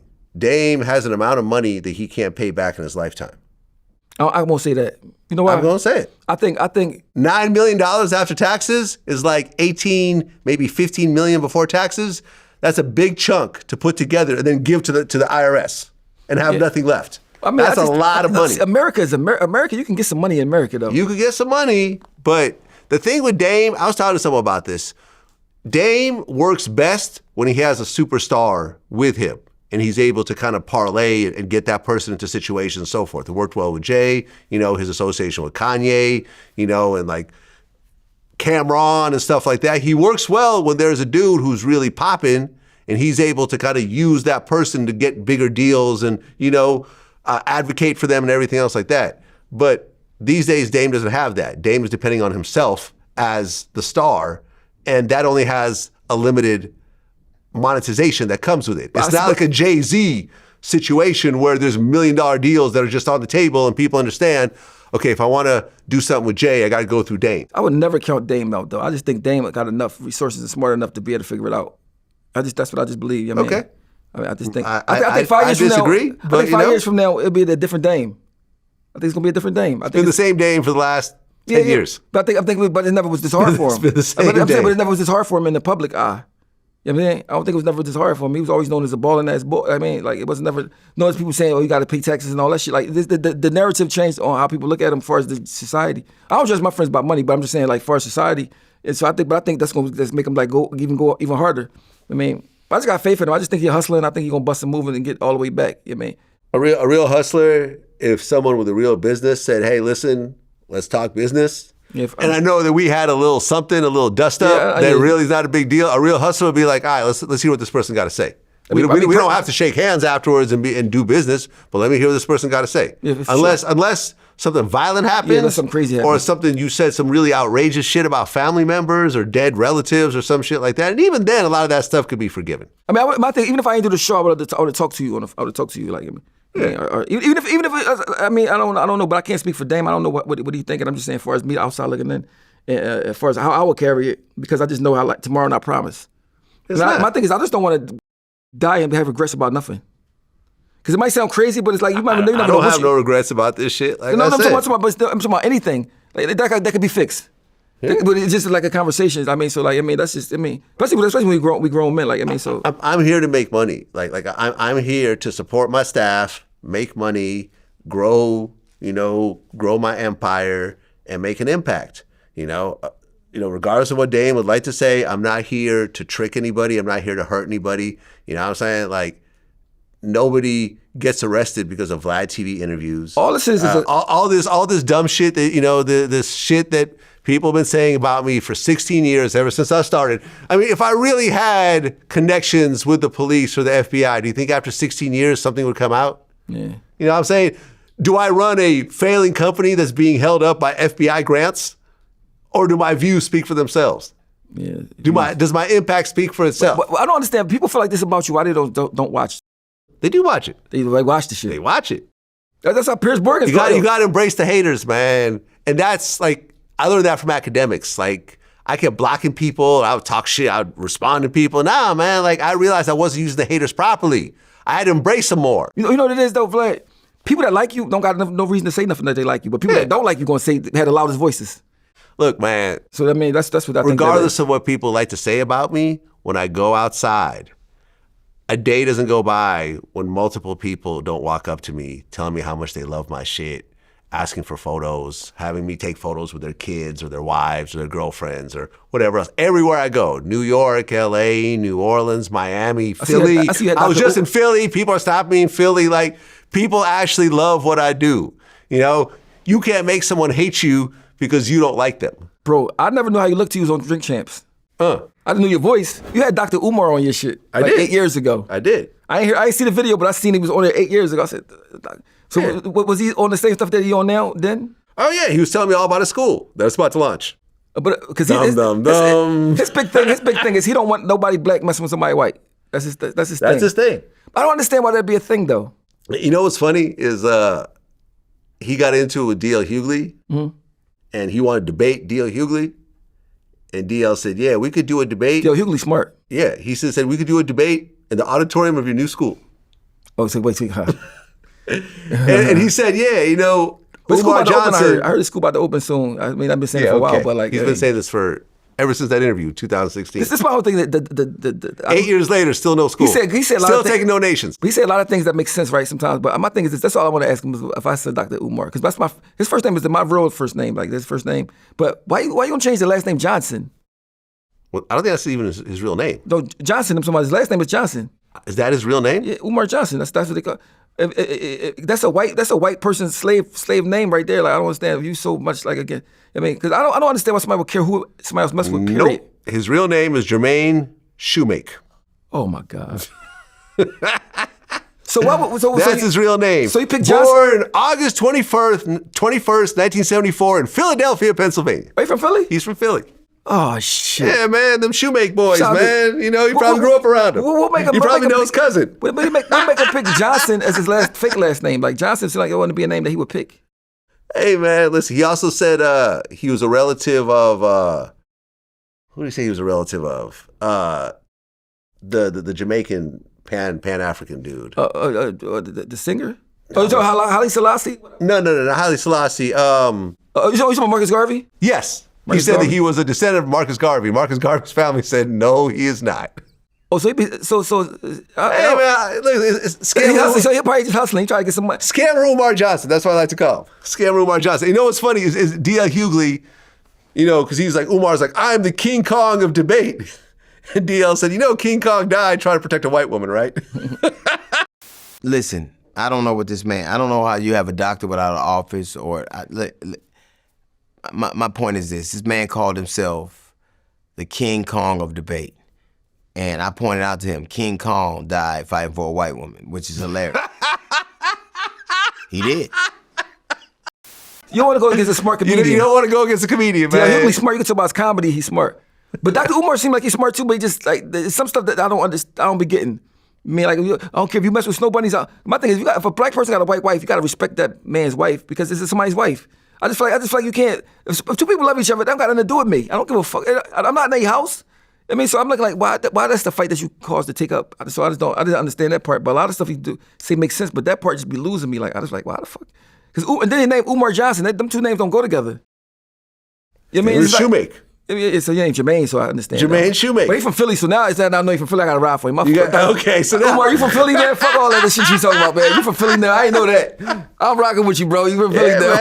He's 50 years old. You know what? It's so from crazy. Philadelphia, Pennsylvania. Yo, that race shit fucked shit up so bad that's in every nook and cranny, at every space and everywhere. If you let it be. If you let it be, it will be everywhere. Like, if you go in a place, right, it says all white people and I'm black, I come in there, and I can feel like, well, maybe they're looking at me. The way I think, I never think that. I just think like, who knows what the fuck, like, it was, but if you think like that, it'll make you feel like that no matter where you go, whichever you do.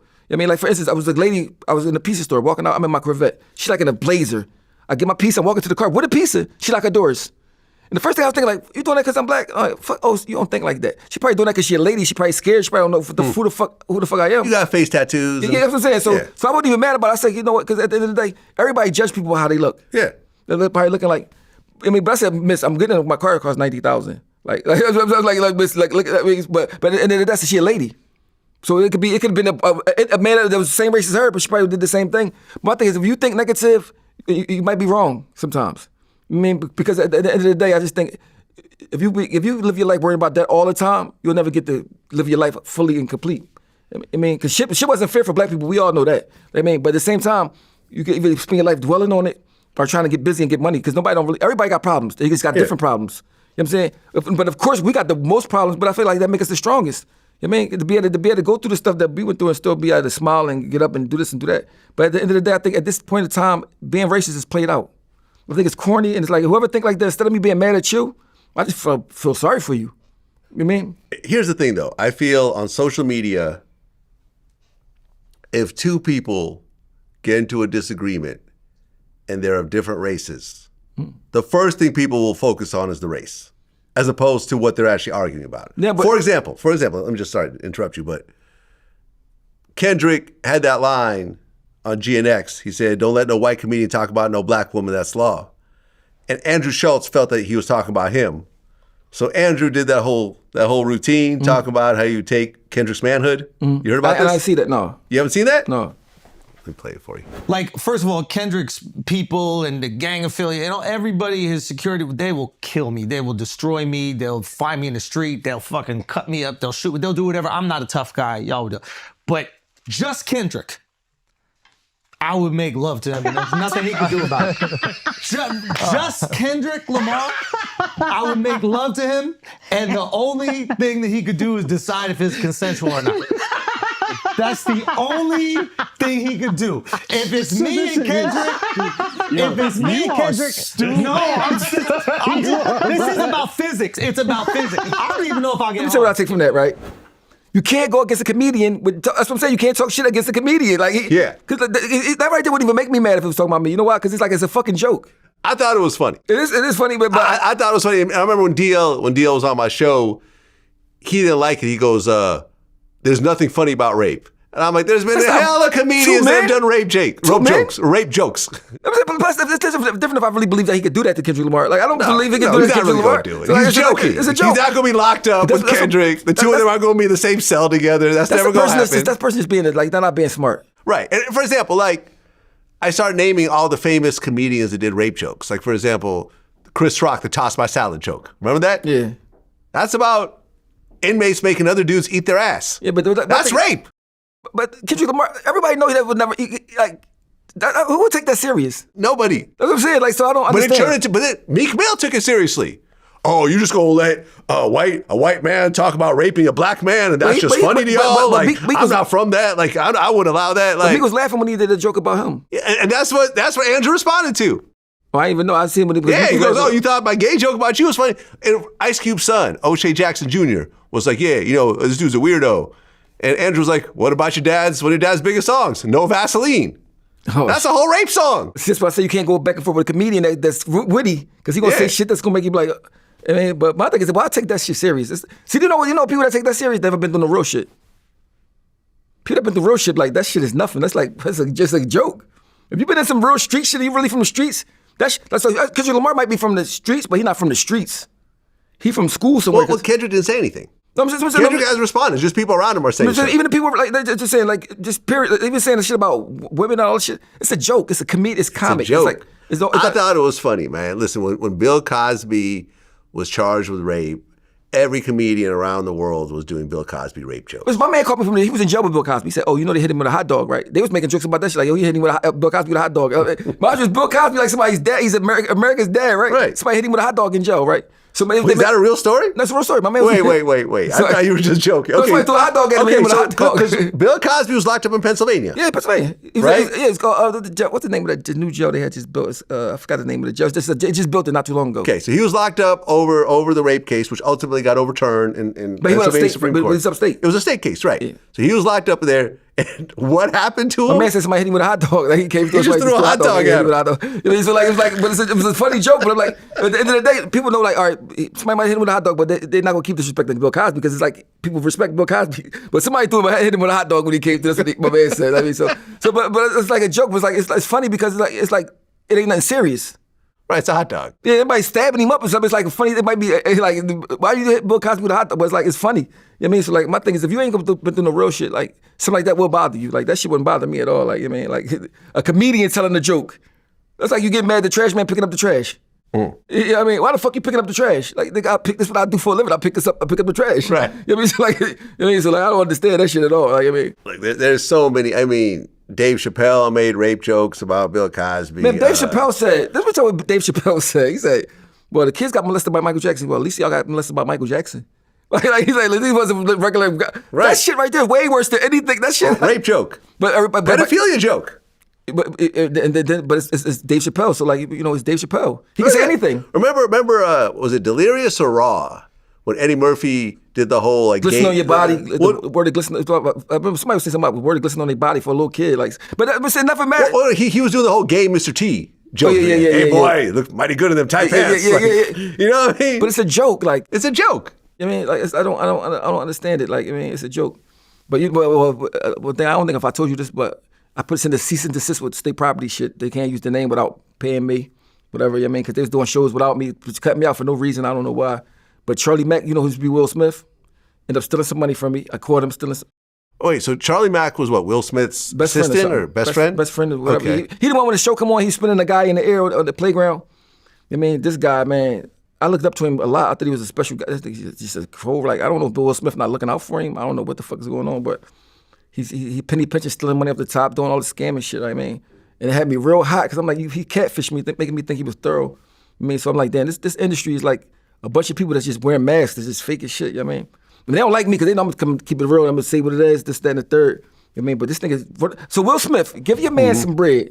If you watch this, give your man some bread so he can stop being out here scamming people. I had to get that off my chest. You know what I mean? Because like he's scamming people for money, whereas act like he thorough. Because Will Smith back, and you automatically think this person don't need no money. But Will Smith must got the pockets tight and ain't giving him nothing. You know what I mean? So like this gonna be. I'm gonna start having some shit called Wednesday truth telling. So on Wednesdays I'm gonna just tell the truth about everything, even about myself. You know what I mean? This is what it is. Stop being that fraud shit. Because people frauding out here. Like man, it's just like to me it's like everybody's scared to tell the truth because they scared of the backlash. But if they fans not gonna like me, I don't give a fuck about none of that. You know what I mean? Like it's just, I mean, because at the end of the day, people if they hate you enough, they gonna watch it. If they like you enough, they gonna watch it. You know what I mean? So get your money, man. But like Charlie Mack, you know you did wrong. You ain't pay me back my money yet. So I gotta talk about it on Vlad so everybody can see it. So, you know what I mean? So how much does Charlie Mack owe you? I'm gonna say he owed me at least 15,000. Damn. Okay. At least 15,000. That's a real chunk. Yeah, but my thing is this. He called me and said like, yo, I'm gonna give you a public apology and put you on the next show. I said, why would I want to do a show with you? Like, you ain't, I mean, like, just give me my money. I mean, so he had those people calling me, and then he had a preacher call me. I mean, then he had somebody calling me saying like, he offered you money, he ain't take it. So I was like, you know what, just leave me alone. I just want to put you out there so you won't be scamming the next person. Because a lot of people scared to talk out against him because he got a big name. I mean, but one thing that they know about me, I don't be lying. I mean, they can say anything about me, but they like, oh, ain't gonna be up there just saying anything. That boy right there is a thief. Period. You know what I mean? But you know that's that. So I got my team to send a letter, cease and desist letter. You know what I mean? Whatever. Shout out to Jerome Hunt, man. Because this is my first time having a team behind me now. Starting to have a team, starting to do some things, doing my music again. You know what I mean? Because I mean, it motivated me to just be past everybody. You know what I mean? And just fly high instead of, you know what I mean? Well, one of my members on the Vlad TV, YouTube membership, BVO 4524. Because sometimes when people come over, I say, hey, what do you want me to ask so and so when they're on my show? So I got Oschino coming, which I ask him. And this guy here, he said, ask him what went wrong with state property. It seemed like no one really reached their full potential. Was it a missed business opportunity? I mean, Beans, Lil Chris, Freeway, Petey, they all had so much talent, but no one really truly capitalized on it. Because it made Beans the leader of it. Huh. And he wasn't leader quality. I mean, he wasn't like, because if I was the leader of state property, we were able to put a CD out every couple months. I mean, because we can, there's 7 of us, we could just put that shit, it wouldn't have been nothing. But when people got like, they got insecure about certain things, or they don't, I mean, they worry about themselves, they don't want you to pass them, or certain shit like that. Because I never got signed to be with state property. I got signed by Jay-Z by myself. I mean, they happened to put me with this group that I never wanted to be part of. And it was like too many egos, too much stuff. I mean, and they made him the leader. No matter what we said, Dame and Biggs and them and Jay-Z made Beans the leader. Like, I mean, so that shit was like, for me, it was always bad from the rip like that. Like, I'm like, because I didn't feel like he could be the leader of me. You know what I mean? So like a lot of times I was like rebellion and everybody's like going their separate ways. And it was like cliques inside the clique. So Freeway and Beans be together, Chris and Neef be together, me and Sparks be together sometimes, me and Pete. So like, you know what I mean? So everybody like on their separate things. So we was never like a cohesive group. You know what I mean? So that's what went wrong with that. Well, you said that you don't really know who owns state property at this point. No, I don't even know who owns state property at this point. You know? I don't even know who owns state property. I got to get up. So I had to break away from that shit, like, because it's like, I didn't want to be known for state property. You know what I'm saying? That's a good thing to start, whatever, but like, you got to start switching and transition to something else. So I'm just trying to transition to something else because that state property wasn't working. There's too many people involved and it's not enough. People, you can't even really tell the truth with people. Everybody got a hidden agenda. It means if you tell the truth, they're like, they don't want you. They just did a show in Philly. They didn't even want me to be on the show in Philly. And everybody looking like, well, where the fuck is O at? Mind you, because state property, I'm the only one. In Philly, though. Yeah, and I'm the only one. I'm the only one state property. I'm the only one been upstate. And nobody else, none of them other niggas been upstate. So the only official nigga that could be called state property for real is me. Well, you said that you and Beanie Siegel are the only real street guys. Yeah, for sure. State property. Yeah. Petey Crack, though? No. Nah? No. Petey Crack like a mama's boy, kind of. I mean, I love him. I got love for Petey Crack, no matter what. But like he not a street person. Like, he got his mom love him to death. He got a good mom. I mean, when I say street person, I'm talking about if rap ain't work, who'll be in the streets? Yeah, I mean, I feel like Freeway. No, Freeway. He kind of dabbled here and there, but he really wasn't. Yeah, he ain't really. And that's cool. That's a good way to be. Cool. He's religious, you know what I'm saying? He's into his religion. He's into Islam. Yeah, I never looked at him as like a street guy like that. And that's not an insult because I've interviewed him multiple times. Yeah, Freeway, no, that's what I'm saying. That's what I'm saying. But as far as being on the streets and being able to maintain the street, I think probably me and Beans, probably the only two, you know what I'm saying? But you could also tell by the amount of times you guys went to jail. Yeah. Over time. You guys were both in and out, but in and out, in and out. Most of the times I went to jail when I was signed was shit I ain't do. Right. I mean, but it still went to jail because of my past, so it's like, oh, you probably did this too. Yeah, I mean, Beanie was actually doing that shit though. The shit he was going to jail for was because of what he was doing. Yeah, for sure. Yeah, I mean, but it just is what it is. I've interviewed Beanie before. Once you get a record deal, it don't change how your whole life what you was been raised though. Like, you mean, right, overnight, but it should. Take you a while to. It should. But it can't though because you don't know enough. Especially when you're young. I was 21 when I got signed. Just turned 21. Mind you, I wasn't a regular 21. And like I was the 21 that had a mom and a dad, and I was 21 that fresh out of this place, that place, jail, this shot. You know what I mean? So like my 21 is like a confused 21. You know what I'm saying? So, but at the end of the day, to get signed back in those times, you had to try hard and work hard to get signed. It wasn't like a thing that you could just get on. It wasn't no internet, none of that. You had to really go places and rap for motherfuckers live. You know what I mean? So like, the part that I did, I'm proud of myself doing is that I found the dream and stuck to it and it saved my life, you know what I mean? Well, you said that Flip Side was originally your song? Yeah, we actually recorded it. Me and Freeway. Just Blaze put that version out. I think it's on Apple Music somewhere. But yeah, it was my song. I went to jail for something I didn't do. I get out, and Petey was on it. And it became a hit. And I was like, damn, like Freeway. I was mad at Freeway about it. Oh, you were mad at him about it? Yeah, I was mad at Freeway about it. Because he took you off the song? Yeah. But Freeway do a lot of little sneaky shit. Like, I just was mad. He was talking to Charlie Mack about putting me off the show. That's who was talking, him and Freeway. You know what I mean? So, like, you know what I mean? But instead of me getting mad at because, you know, negativity on the internet gets you popping. That shit be doing numbers. But I was like, I didn't even feel like doing that. She just motivated me to go do my music and do my shit that I'm doing. You know what I mean? So, you know what I mean? You've seen a lot of rap battles over the years. You've been in some yourself. But I have yet to see someone sue when they lose a rap battle. But in 2024, that has actually happened. And you know what's crazy? When Drake has sued Universal and Spotify over allegedly pumping up the views of Not Like Us. He should have never did that. Yeah. You know why he shouldn't have did that? Because no matter what, you don't do that. You don't, even if you're right, even if the business sense makes it right for you, you shouldn't do it. Like Drake. Imagine right in the middle of the Jay-Z Nas battle. You guys are all in the middle of this shit. It gets announced that Jay-Z is suing Nas for calling him a homosexual. Oh my God, that'd be terrible. See, you know what's crazy? When Nas called me gay in Ether, it affected my bedroom performance. Yo, rappers don't even... I have mental distress, and I want $100 million. Yo, it's crazy. I like Drake. I like Drake. I like Drake more than I like Kendrick Lamar. Right? But when he did that suing shit, I'm like, bro, you must don't really know what's. I know you ain't from the streets, but goddamn, like, where you from? Like, you gonna sue it? Like suing? To me, that's like, who the fuck? But of course, it might be some business shit that makes sense where though he gonna get some money. I don't know, but the way it look, it's terrible. It looks terrible. Once he did that, I said, damn, Drake, I can't even argue on your behalf no more. You know, it's like having a lawyer, right? And the evidence keep coming up showing that your client guilty. Like he like, fuck it, I can't even defend you no more. Like you just gotta go plead guilty or something. Maybe. So like Kendrick Lamar, I think he fucked Drake's mindset up. I think Kendrick Lamar, because he got so much people that's backing his play that Drake don't know how to handle it. Do you think, I've asked this to Tony Ayo, and he said no. But do you think that Kendrick ja-ruled Drake? No.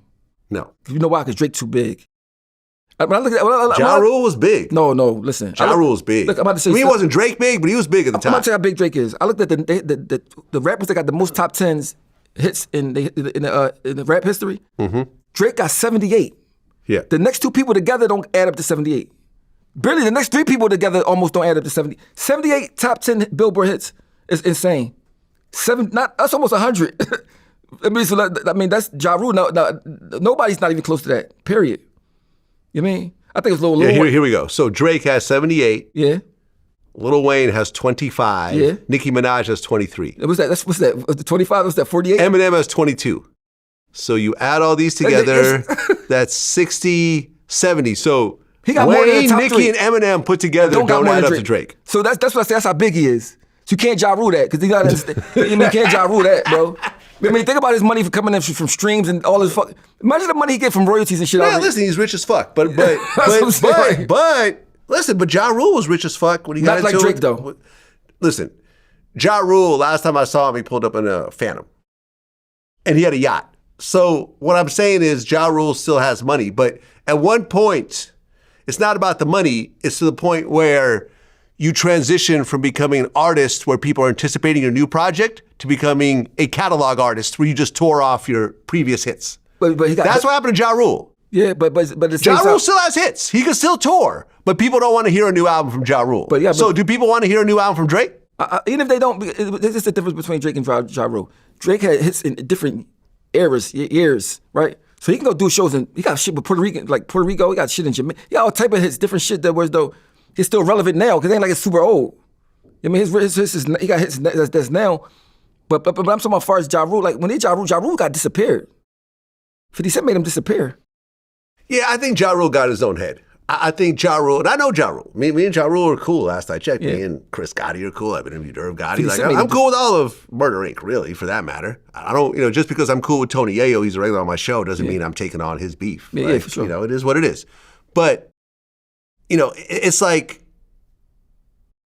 Ja Rule really had songs that really reacted. Like Always on Time was a monster. But think about he just got to a point where he felt like, I think 50 got in his head and was like, yeah, all Ja Rule does is sing.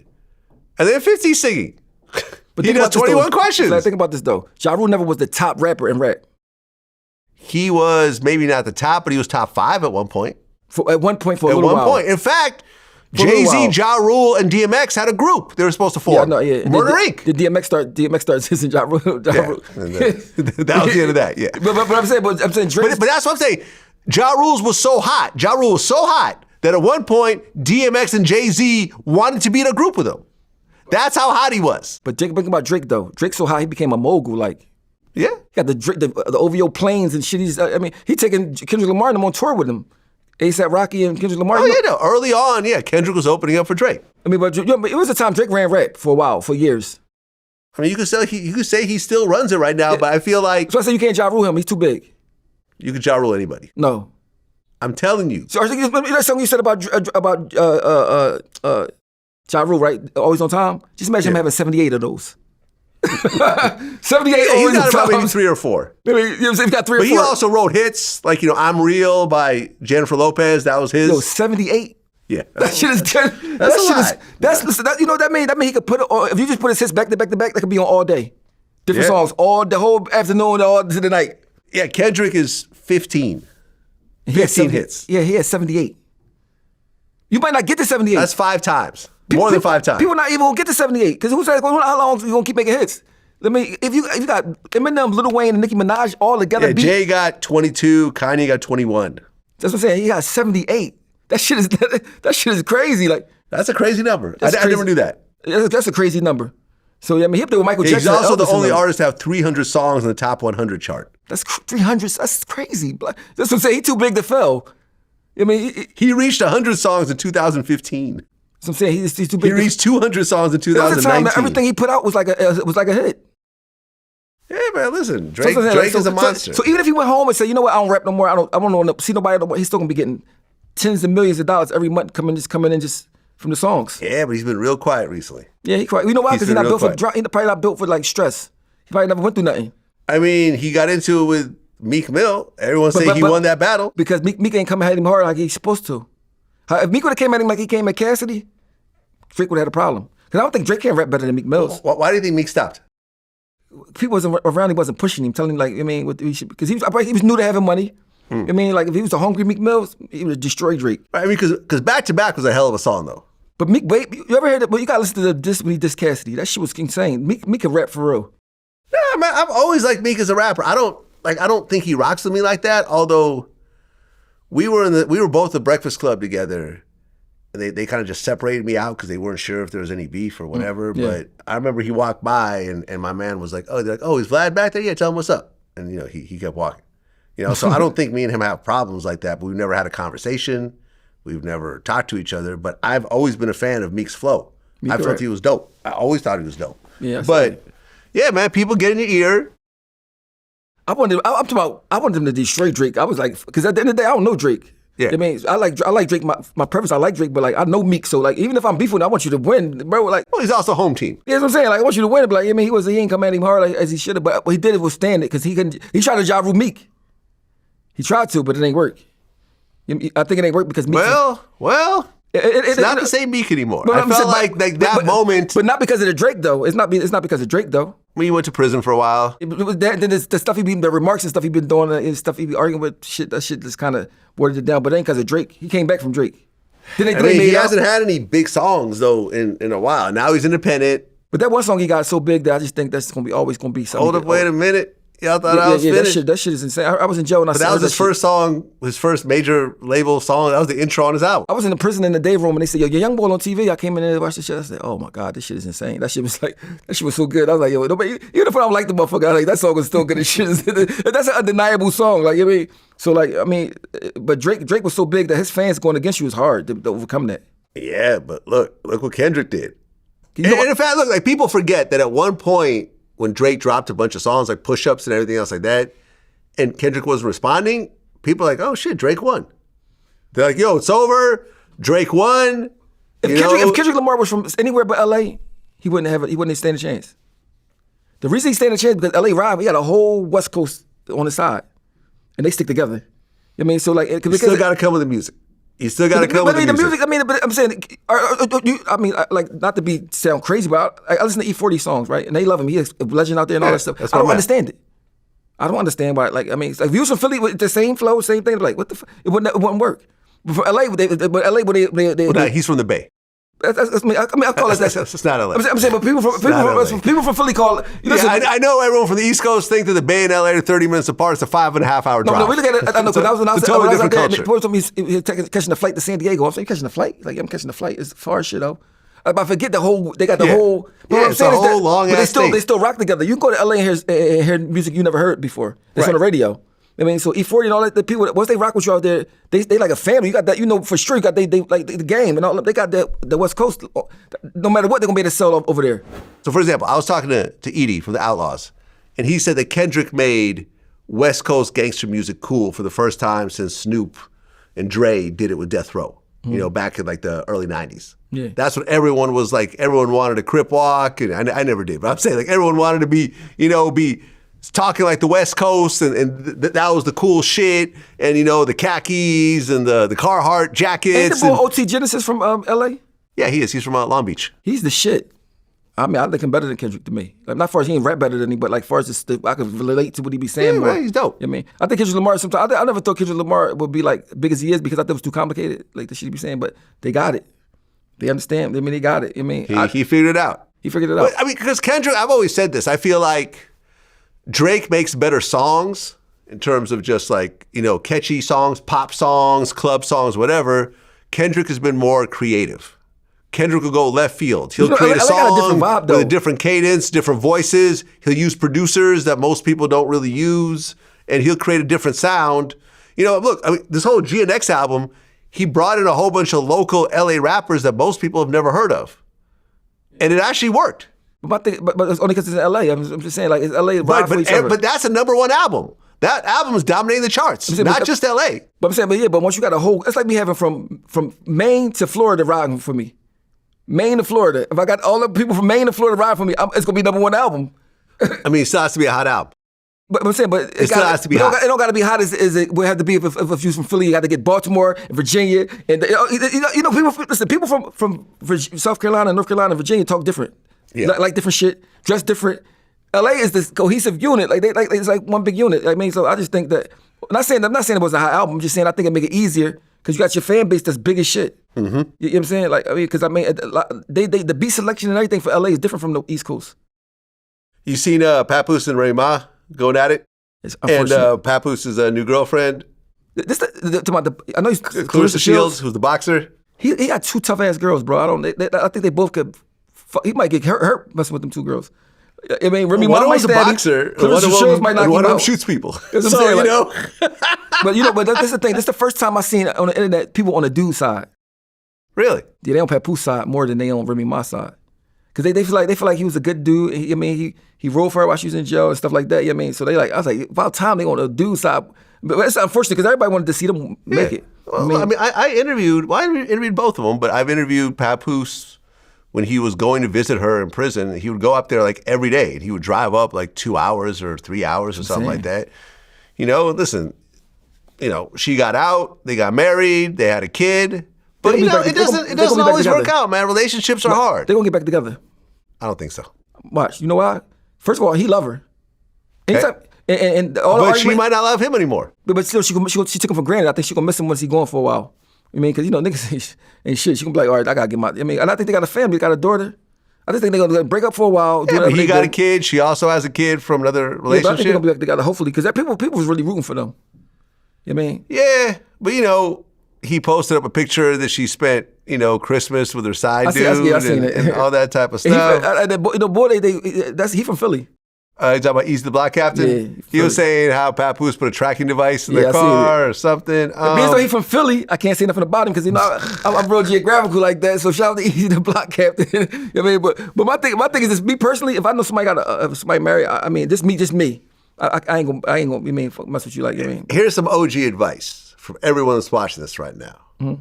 If you have a man or a woman in your life that you truly care about, keep it off the internet. I say that all the time. Don't make it Instagram official. I say that all the time. Keep it off the internet. Don't take any photos together. Don't announce that y'all together. Don't follow each other on social media. But see, for them it's different though, because they both in the spotlight. No. They could have kept it secret, or they could have just not talked about it.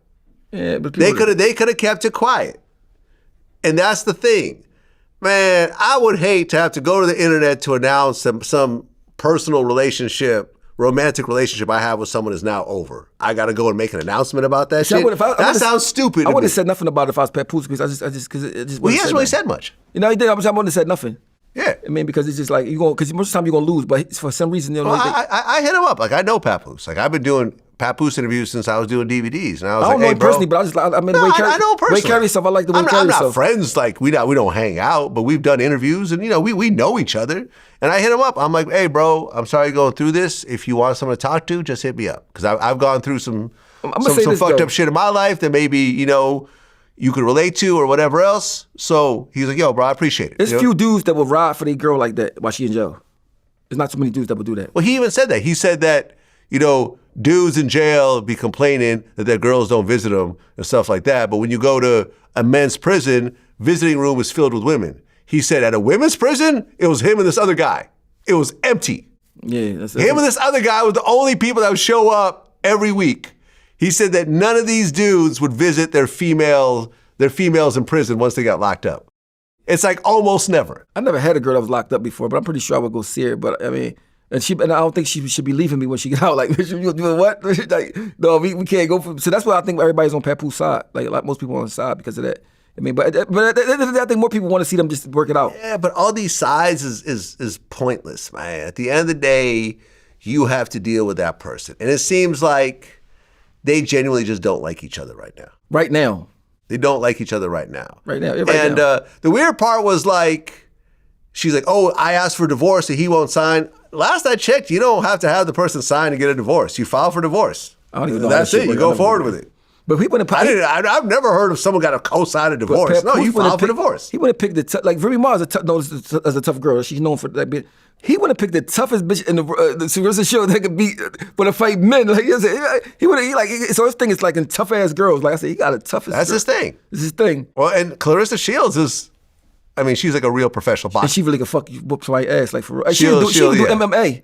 Yeah. Yeah, so like that's what I'm saying. If it was an actual street fight, I'd have to give it to Clarissa. I'll give it to Remy Ma. You know what? I think she was pull out a bang. She from New York. She gonna have some. They would have to pat him down first. Yeah, they had to pat him down first. They'd have to pat him down. Without the pat down, yeah, someone might going get in there shot. just boxing no boxers. Like, I think Remy's son shot somebody. This was saying Remy Ma. I would give it to Remy Ma like a street like she not going for that. All that boxing shit. All right, you box. All right, you have a box cutter. You box, I got a box cutter. Box cutter. Now you got $150. Yeah, so like I just hated it had to be them because like they both popping and I mean it's just like they get it, they figure it out. You know what I mean? Yeah, but like I said, in the ring, Clarissa. I got my Clarissa money on you. all day. Clarissa in the ring. I got it on you. I got Clarissa might could beat Papoose in the ring. That's true. Yeah. The way she be hitting this shit, she might could beat a man in the ring. She not. When she stepped up the heavyweight, she knocked the girl that had that belt out in the second round. Just knocked her straight out. I mean, I said that she's not. She won the Olympics twice in a row. Like she's special. Yeah. Did you see the whole thing with the Heisman winner, Travis Hunter, and his girlfriend, and everything else like that? But you see, she responded to it too. She did. See, but it don't seem real to me. It don't seem authentic. See, you know, the thing that kind of bothers me about this whole thing is that these are young kids, man. This is young love. They're barely out of their teens. Yeah, you know, but people what don't are they, think like about 21, 22? Like, this is young love. This is probably their first real relationship. They're still trying to figure it out. He's suddenly put in the spotlight, but he obviously loves his girl, but she's kind of having problems dealing with it. But some things she said was when she was doing a response, I'm like, it's like he a cheater. He cheated on his girl. Like that's why I was like, all right, like so. But you know what people gonna think. I mean, they're gonna think what they want to think. As long as they got strong love, they'll be all right. Because people gonna once you make it, you get in the spotlight. People gonna talk about you. Look, man, once he gets in the league, it's over. When he gets to the NFL, bro, and he starts going to these clubs after the games, and he starts seeing actual real dimes constantly throwing themselves at him. Yeah, it's gonna be a little different. It's gonna be real difficult. Remember the guy who played for Florida, college in Florida? He stole some crab legs. I think he became a quarterback later on. From the NFL, but he went through a lot of shit for stealing his crab legs. They had it on everywhere. He stole crab legs. He won this. I said, "This is crazy that he was young and still in college." Jameis Winston? Yeah. Jameis Winston. Yeah, he played I don't know if Jameis or Jameis. Yeah, Jameis, something like Jameis Wilson. He played for Jameis Florida. Winston, yeah. He played in the NFL. I think he went to the NFL after Yeah. that. But he stole some crab legs and they made a fucking big deal about it. And how embarrassing is that? But that's what He's happened. saying that an employee gave him the crab legs for free. Yeah, they made like he stole them and like before a lot of people missed out on money because they had the NIL stuff out back then. You know what I mean? Yeah. So like they couldn't even take. Remember It was LeBron $32 for the crab legs. and they made it. It was on the news. It was on CNN. We're talking about it right now. That's what I'm saying. That's what I'm saying. Like, so what you in the spotlight? damn shame. That's when the spotlight stuff. Remember LeBron got a jersey? And look, of course, the internet does this. Nigga, I'm holding crab leg. Oh, see, that's what I'm saying. That's what I'm saying. Like, you mean, Is this a real picture? No, I think they this is photoshopped that. They photoshopped that. Yeah. But I'm saying, what about the boy that played for the Mets that got $750 million? Oh yeah, but it's over like how many years? Like 30 years or something like that. I think it's 10 years. I think it's 10 years. I know it ain't long. I know it is guaranteed. 750. Hold on, 700 million. Juan Soto. No, that's Juan Soto. Because I know one got 700 and one got 7 something. You're talking about? Okay. Oh yeah. Hold on. I think one got like 750, 77. Oh, because one got 700. There's another. Well, yeah. Shohei Ohtani got 10 years, 700 million. No, it's another guy after him, not him. It's another guy. He's Spanish. Yeah. Juan Soto. Oh, what was this Juan Soto? Yeah. 15 years. That's a lot of money. 750 million. That's a lot. But it's guaranteed. That's a lot of money though. 700. I don't know if it's guaranteed. No, they said on there. It says it's guaranteed. But you got to play it for 15 years. What if you injure yourself? No, that's what I'm saying. But they said it's money guaranteed. Like, when I read the contract, they say it's money guaranteed. Read it. I'm not seeing that. No one's going to guarantee that kind of money. All right. Do I want to make a bet on that? I don't know. You be right on shit, Vlad. But I'm saying my thing is that 750 million, even if it's 15 years, the fuck, that's like fucking 50 million. I mean, that's still 50 million a year, some shit like that. It's a lot of fucking money, bro. Fucking lot of It's a lot of fucking money. Play baseball, like. So it made me think, how much do the team make? It's over 15 years, though. That's the thing. And a lot of times these deals sound really great on paper, but a lot of times they're like, you don't really get that much in the beginning. And if you last the 15 years, it's kind of like loaded into the back of it. You see what I'm saying? So these are sort of tricky. But you got to read his contract. When I was reading, it's like different. It's like it's different. They got to set up different. The way they was talking about it was like it's different. It ain't like the joint where though you get hurt, you don't get the money and all that shit. It's like he's going to war with the Yankees wanted them too. They had like a bidding thing over him. I said he must be good as shit in playing baseball. Yeah, well, actually, I think you're right. Contains no deferred money. That's what I'm saying. Like his shit is like I think you're right. His shit's guaranteed. I think this is the biggest athlete deal in world history. Yeah, like sheesh. That's what I'm saying. Like shit is guaranteed. I'm reading that shit like $765 million. That's what I'm saying. And it's guaranteed. Like you're gonna get it no matter what. I said, what the? Do people really watch baseball that much? These types of deals? They got to. It's the Americans' pastime. That's what they say. I mean, did you see that? Did you see the Arab just bought the McLaren? Arab Emirates bought the whole McLaren. Like, they bought the company for $1.5 billion, I think. That would be worth more than that. It would seem like. I thought so too, but now they're gonna expand it because they got that money. They tried to buy the PGA. Yeah, they do a lot of golf competitions. They got too much money. Saudi Arabia. They just do any fucking thing. Like, well, here's the thing, right? Because I was in Dubai last year for my birthday, so I got to really learn about the Middle Eastern culture. So these countries, Dubai, Saudi Arabia, all that money comes from oil. Yeah. But they all realize that at some point the oil's going to run out. When the resorts, so they have to realize they have to prepare for the next 1,500 years. Yeah. Right? And they're like, okay, look, the only way this is going to work is if we become like the Las Vegas of the Middle East. That's why they're building these huge hotels, bringing all the restaurants. Like I went to the biggest shopping mall in the world in Dubai, and it was so weird because it was like it was like 50 floors, and every 3 or 4 floors would be a Louis Vuitton store. Yeah. It's not like there's one Louis Vuitton store. There's like 20 Louis Vuitton stores in the same mall, which makes me think that they probably just offer free rent. Like, yo, just bring your store here for free, just so you could bring the clients, and you could actually have your store here for nothing. Plus, they know everybody got money to buy that shit there still too. Like, I was watching the documentary show how they found the oil. How the guy that found the oil. The guy that found the oil was a white guy. Oh, really? Yeah, he found the oil and shit. Like, they were trying to get the oil from them. They like, we wasn't going for that shit. But they know how they do the politics of the world though. They know how who to ally with and all that. They be able to keep it. America come take that shit. Yeah. So they know. So I was looking at that like, damn. So they was pouring like in the 50s. Yeah. Their money like new. Like I said, they was pouring the way they got money now is just so crazy. Oh no! If you look at what Dubai looked like in like the 50s, the 60s, it's like nothing. Yeah, nothing. Like it's just a plot of desert, and there was like an Exxon, and like like a mobile, building, and then now it's like all packed out. It's almost like how the Native Americans remember they found oil on their land in America and they took it. Yeah, I think Matt Damon in the movie. Was that Matt Damon in the movie with that? I think it's a Martin Scorsese movie. They show how everybody was there trying to charge them extra for. They're like, we'll take a picture for $40. It's like in the 1930s. You know what I mean? I said that oil shit changed everything. You know what I mean? Yep. Well, Lil Durk. He has a second murder for hire now. Because he had the first murder for hire for Quando Rondo, which ended up killing his cousin, Lil Pop.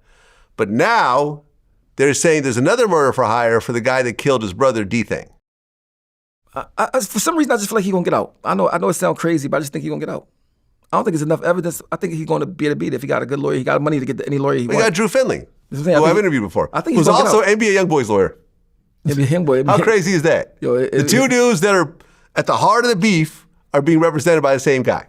I guess they know something. They know who get him off. That's right. I think he's gonna get out because I just think it's like a lot of hearsay and he wasn't there. And I think the way he might prove that it's kind of hard to prove somebody did something unless you got him on tape saying to do it. Well, there's something called snitches. Yeah, it is true.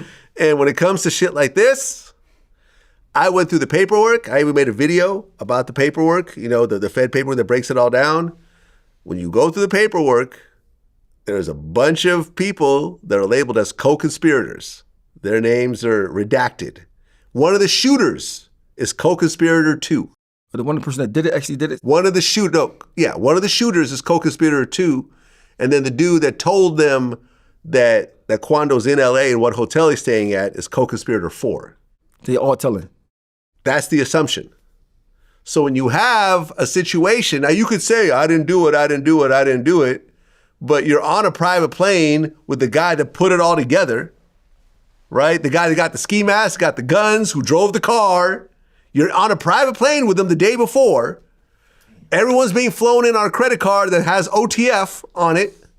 You're telling them not to use your credit card. They use it anyways. He made it too, man. They all fly back the day of the murder. He was gone. He was out of here. And you got people that are not going to ride for you. I mean, you think they would give him a deal? I mean, hopefully he just get a deal. I mean, what type of deal? We talk about murder for hire deal? 2 of them now? And the way they carry the person that hire everybody, they make them like they're the mastermind, like they're the ones that. Well, they are. Yeah. But the person that did it is like this. I think they should be equal. It is equal, but it's just as bad when you're the mastermind. No, but yeah, the mastermind is the worst.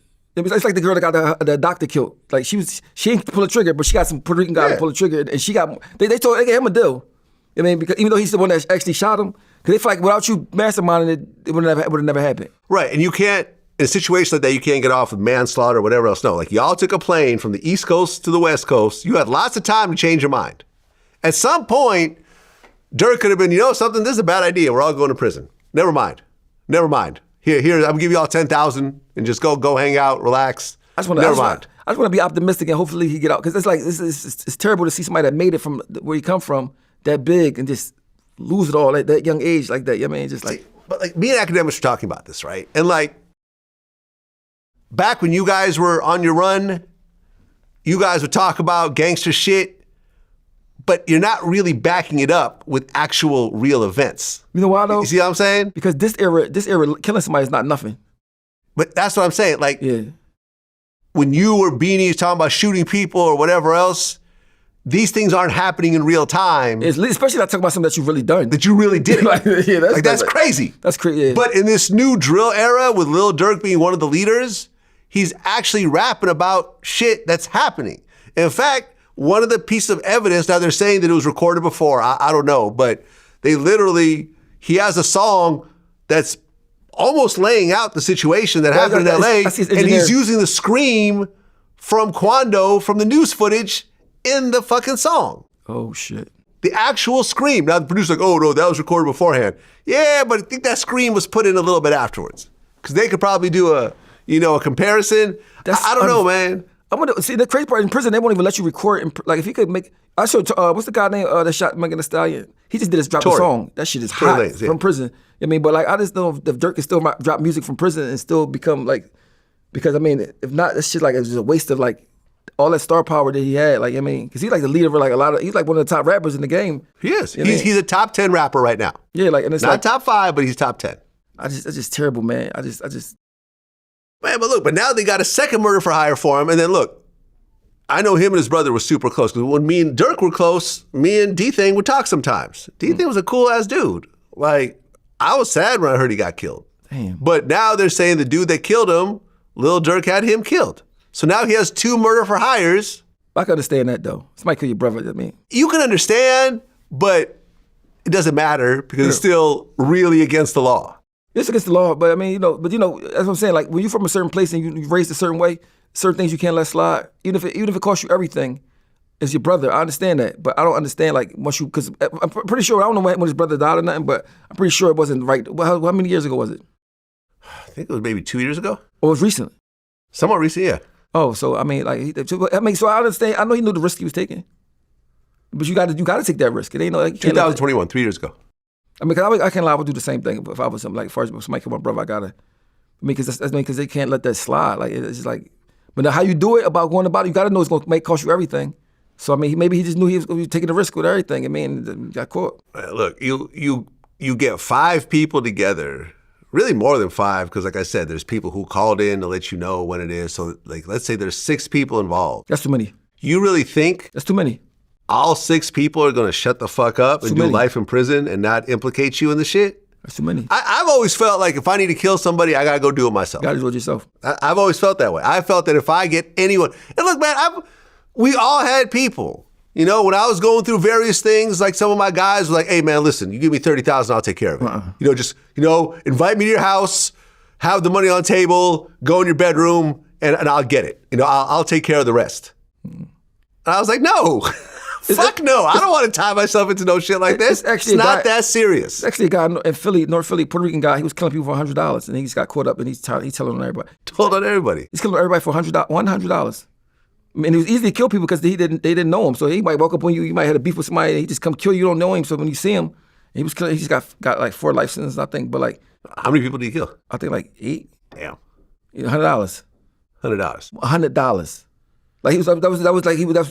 So people that beef with somebody like, oh, shit. I mean, the guy that killed Young Dolph, straight drop, was supposed to get paid $75,000. He got paid $800. I was watching the courtroom about that. They showed his clothes, how many times he got hit and where he got hit at, and it was just like, his kids gonna have to see that. Like it's so crazy that's on the internet like that. You know what I mean, they did him bad, man. How much, without naming names, of course, how much were hits going for in Philly for a while? At one point, I mean, according to who it is, and I mean, for sure, in Philly, you can get probably even now, you probably get this done for $1,000, probably. You can give someone $1,000 and they'll crash out. Yeah, could be people, especially according to who you asking. Like, $1,000, $5,000 for sure. For sure. For sure. For sure. So if I want to get someone pop and I get $10,000, for sure, walk in the park. Walk in the park. But then they'll tell on me afterwards. Yep. That's you. We had Vlad.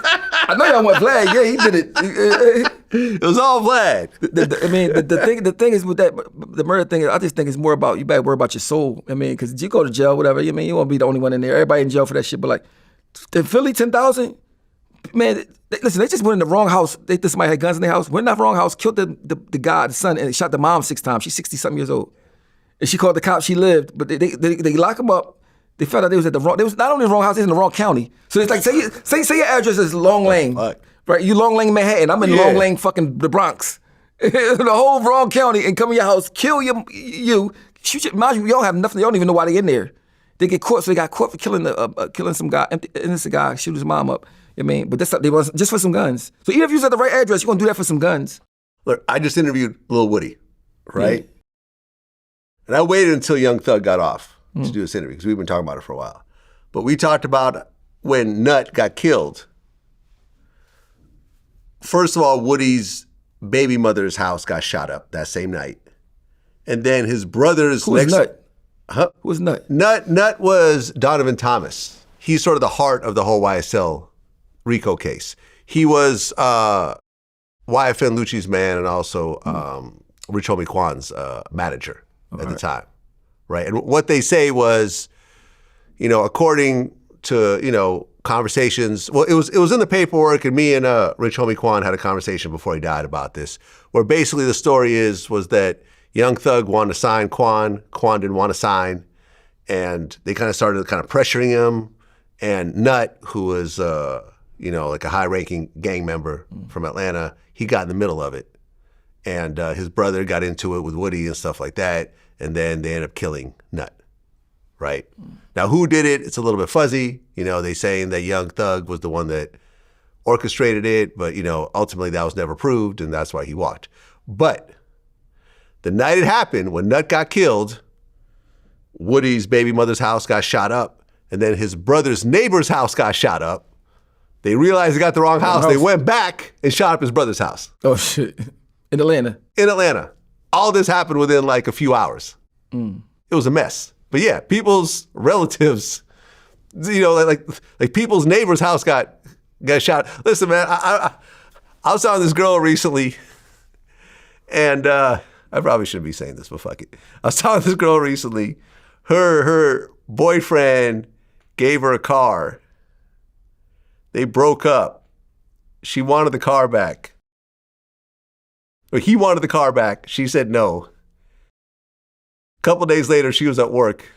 A crackhead, and she has this on video, walked up to the car, doused the car in gasoline and set it on fire. Oh, shit. The car next to hers got burned as well. That's called collateral damage. And then the police investigated it, and like the crackhead jumped in a car with no license plates, and they ultimately just couldn't find nothing. You know what I'm saying? But to go to the extent of hiring a crackhead to go burn up a car in a public place? But that's not really going to a far extent. You probably gave him $20. Yeah, it was a $20 job. I got $20. Or maybe some crack. Yeah. I mean, here's a rock. Go. Yeah, but that's what I'm saying. Like when you're in the hood, a lot of people die from friendly fire. I mean, that's just how it go. Like so you got you got not only not mind your business and don't do crime. You got to be lucky and shit to survive. I seen a bullet go through a van. Right, miss all the crack. It was a van full of crackheads, but the two people in the front was pastors. Went through the whole van and killed the young pastor in the front seat. Damn. So I heard the shot. It come from all the way down 4 blocks away. It come through the van and missed all the crackheads in there and hit the pastor in his head. The young, he was like about 20 years old. I mean, so I was like, so in the ghetto, you got. I don't know. I don't even know I know who he is. I never knew what he's famous for. I saw him on a. Well, he cooperated. There's a bunch of he was basically the star witness of the YSL case. Teller? Yeah, he told on Thug and everyone else and so forth. But when he took the stand, he told on everybody. But when he took the stand, he started to change the story. So he told first like in the interrogation room, but then on the stand he started to tell. He said I was lying. He said I forgot. That trial, I was catching some of it, but it's like it didn't make sense to me. Like they went too far. They tried to make it too big. They should have just said, okay, this is the situation. This is who we think was the mastermind. This is the shooter. We're done. But instead, 30 people get arrested. Everyone gets these RICOs. Everyone's getting these 15-year plea deals. And so, look, Gotti ended up going to the end and winning, getting found not guilty. Oh, shit. He had balls. Right. But you know what happened right before, though, right? What?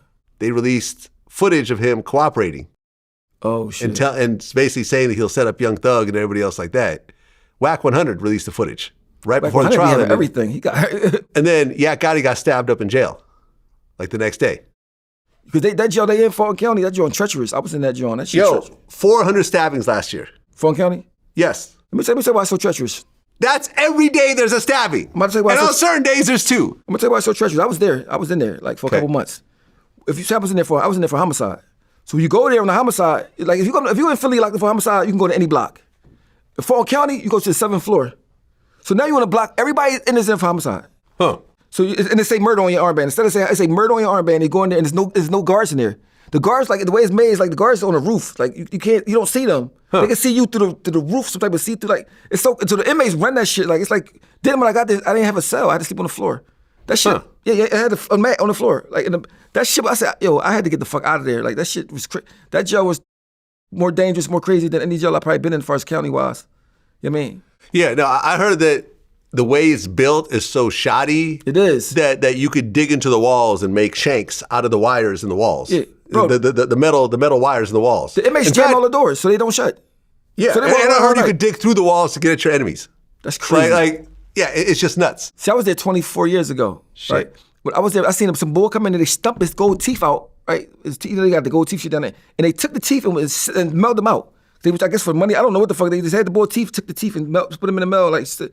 I was like, they melting his teeth out. What the fuck? I said, I gotta get the fuck out of here. That shit. So like, for him to be in there for 2 years going to trial, I know that had to be like.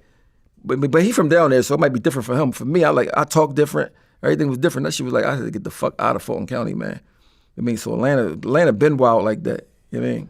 Did you ever see my interview with Rico Reckless? No. Where he talked about the Cook County Jail, what they do in there in Chicago? No, Chicago. No, I heard that you're on treacherous in there too. He said what they do in there is they'll knock a dude out and then pull his pants down and spit in his ass. So then, because there is human matter inside of you, that is considered a rape.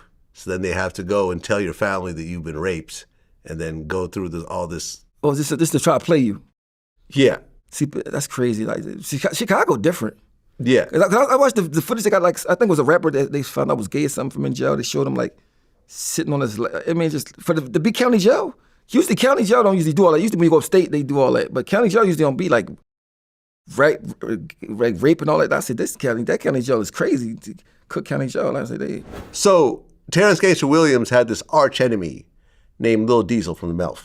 Like, Diesel stabbed him before. They got into these knife fights and everything else like that. They saw each other for the first time in 30 years. And I had them sit down on my show. And, they talked about it and everything was cool. You guys on your show? Yeah, it's about to come out. When it come out yet? All right. And so Diesel went to jail for 30 years for murder. So I asked him, he was in Angola, in Louisiana. Yeah, I said, what's the craziest shit you saw? He said, this one time in the shower, I seen a dude knock another dude out and just get in his butt right there in the shower in front of everybody. Yeah, that shit's crazy. Angola, I think that's the biggest prison in Louisiana, I think. That's where Lil Boosie was at, right? Yeah. See, people, I see people get raped, like, I'm not seeing, but I heard them get raped only 2 times. But one time, like, really, like clear as day. But you can't really do stuff just like that because the other inmates, I don't think will allow it. Like, are you going to rape them? Rape them in your cell or something? Like, you can't just do it. Like, because Dallas, when you take a shower, there's no single stalls. So, like, it'll be a wall where, like, the water come out the wall. Like, the shower heads, like, might be 5 right here, 5 right there, 5. But it's like 300 people. So we got to just be everybody in the shower and it's dark, it's in the basement. But you can't just rape somebody right there. I don't think people just, like, go for that. Like, you know what I mean? Now, you can get raped, but not right there in that setting. So for that to happen like that, they got to be like on a freaky. That got to be some type of freaky. Like, I don't know, like. Or maybe the dude that did it, nobody wanted to mess with. Oh yeah, that could be that too. Because I remember like me and Freeway Ricky were talking about this, and he was like, look, like, and he wouldn't say who it is, but he's like someone that we all know that we talk about. He snitched on everybody, and he was locked up with this dude, and the dude got up and said, all right, who got a problem with me? No one said nothing. Yeah. And certain people, snitch or not, pedophile or not, I'm built like that. They're just the toughest guy there. Yeah. And I said, what about knives? They got knives.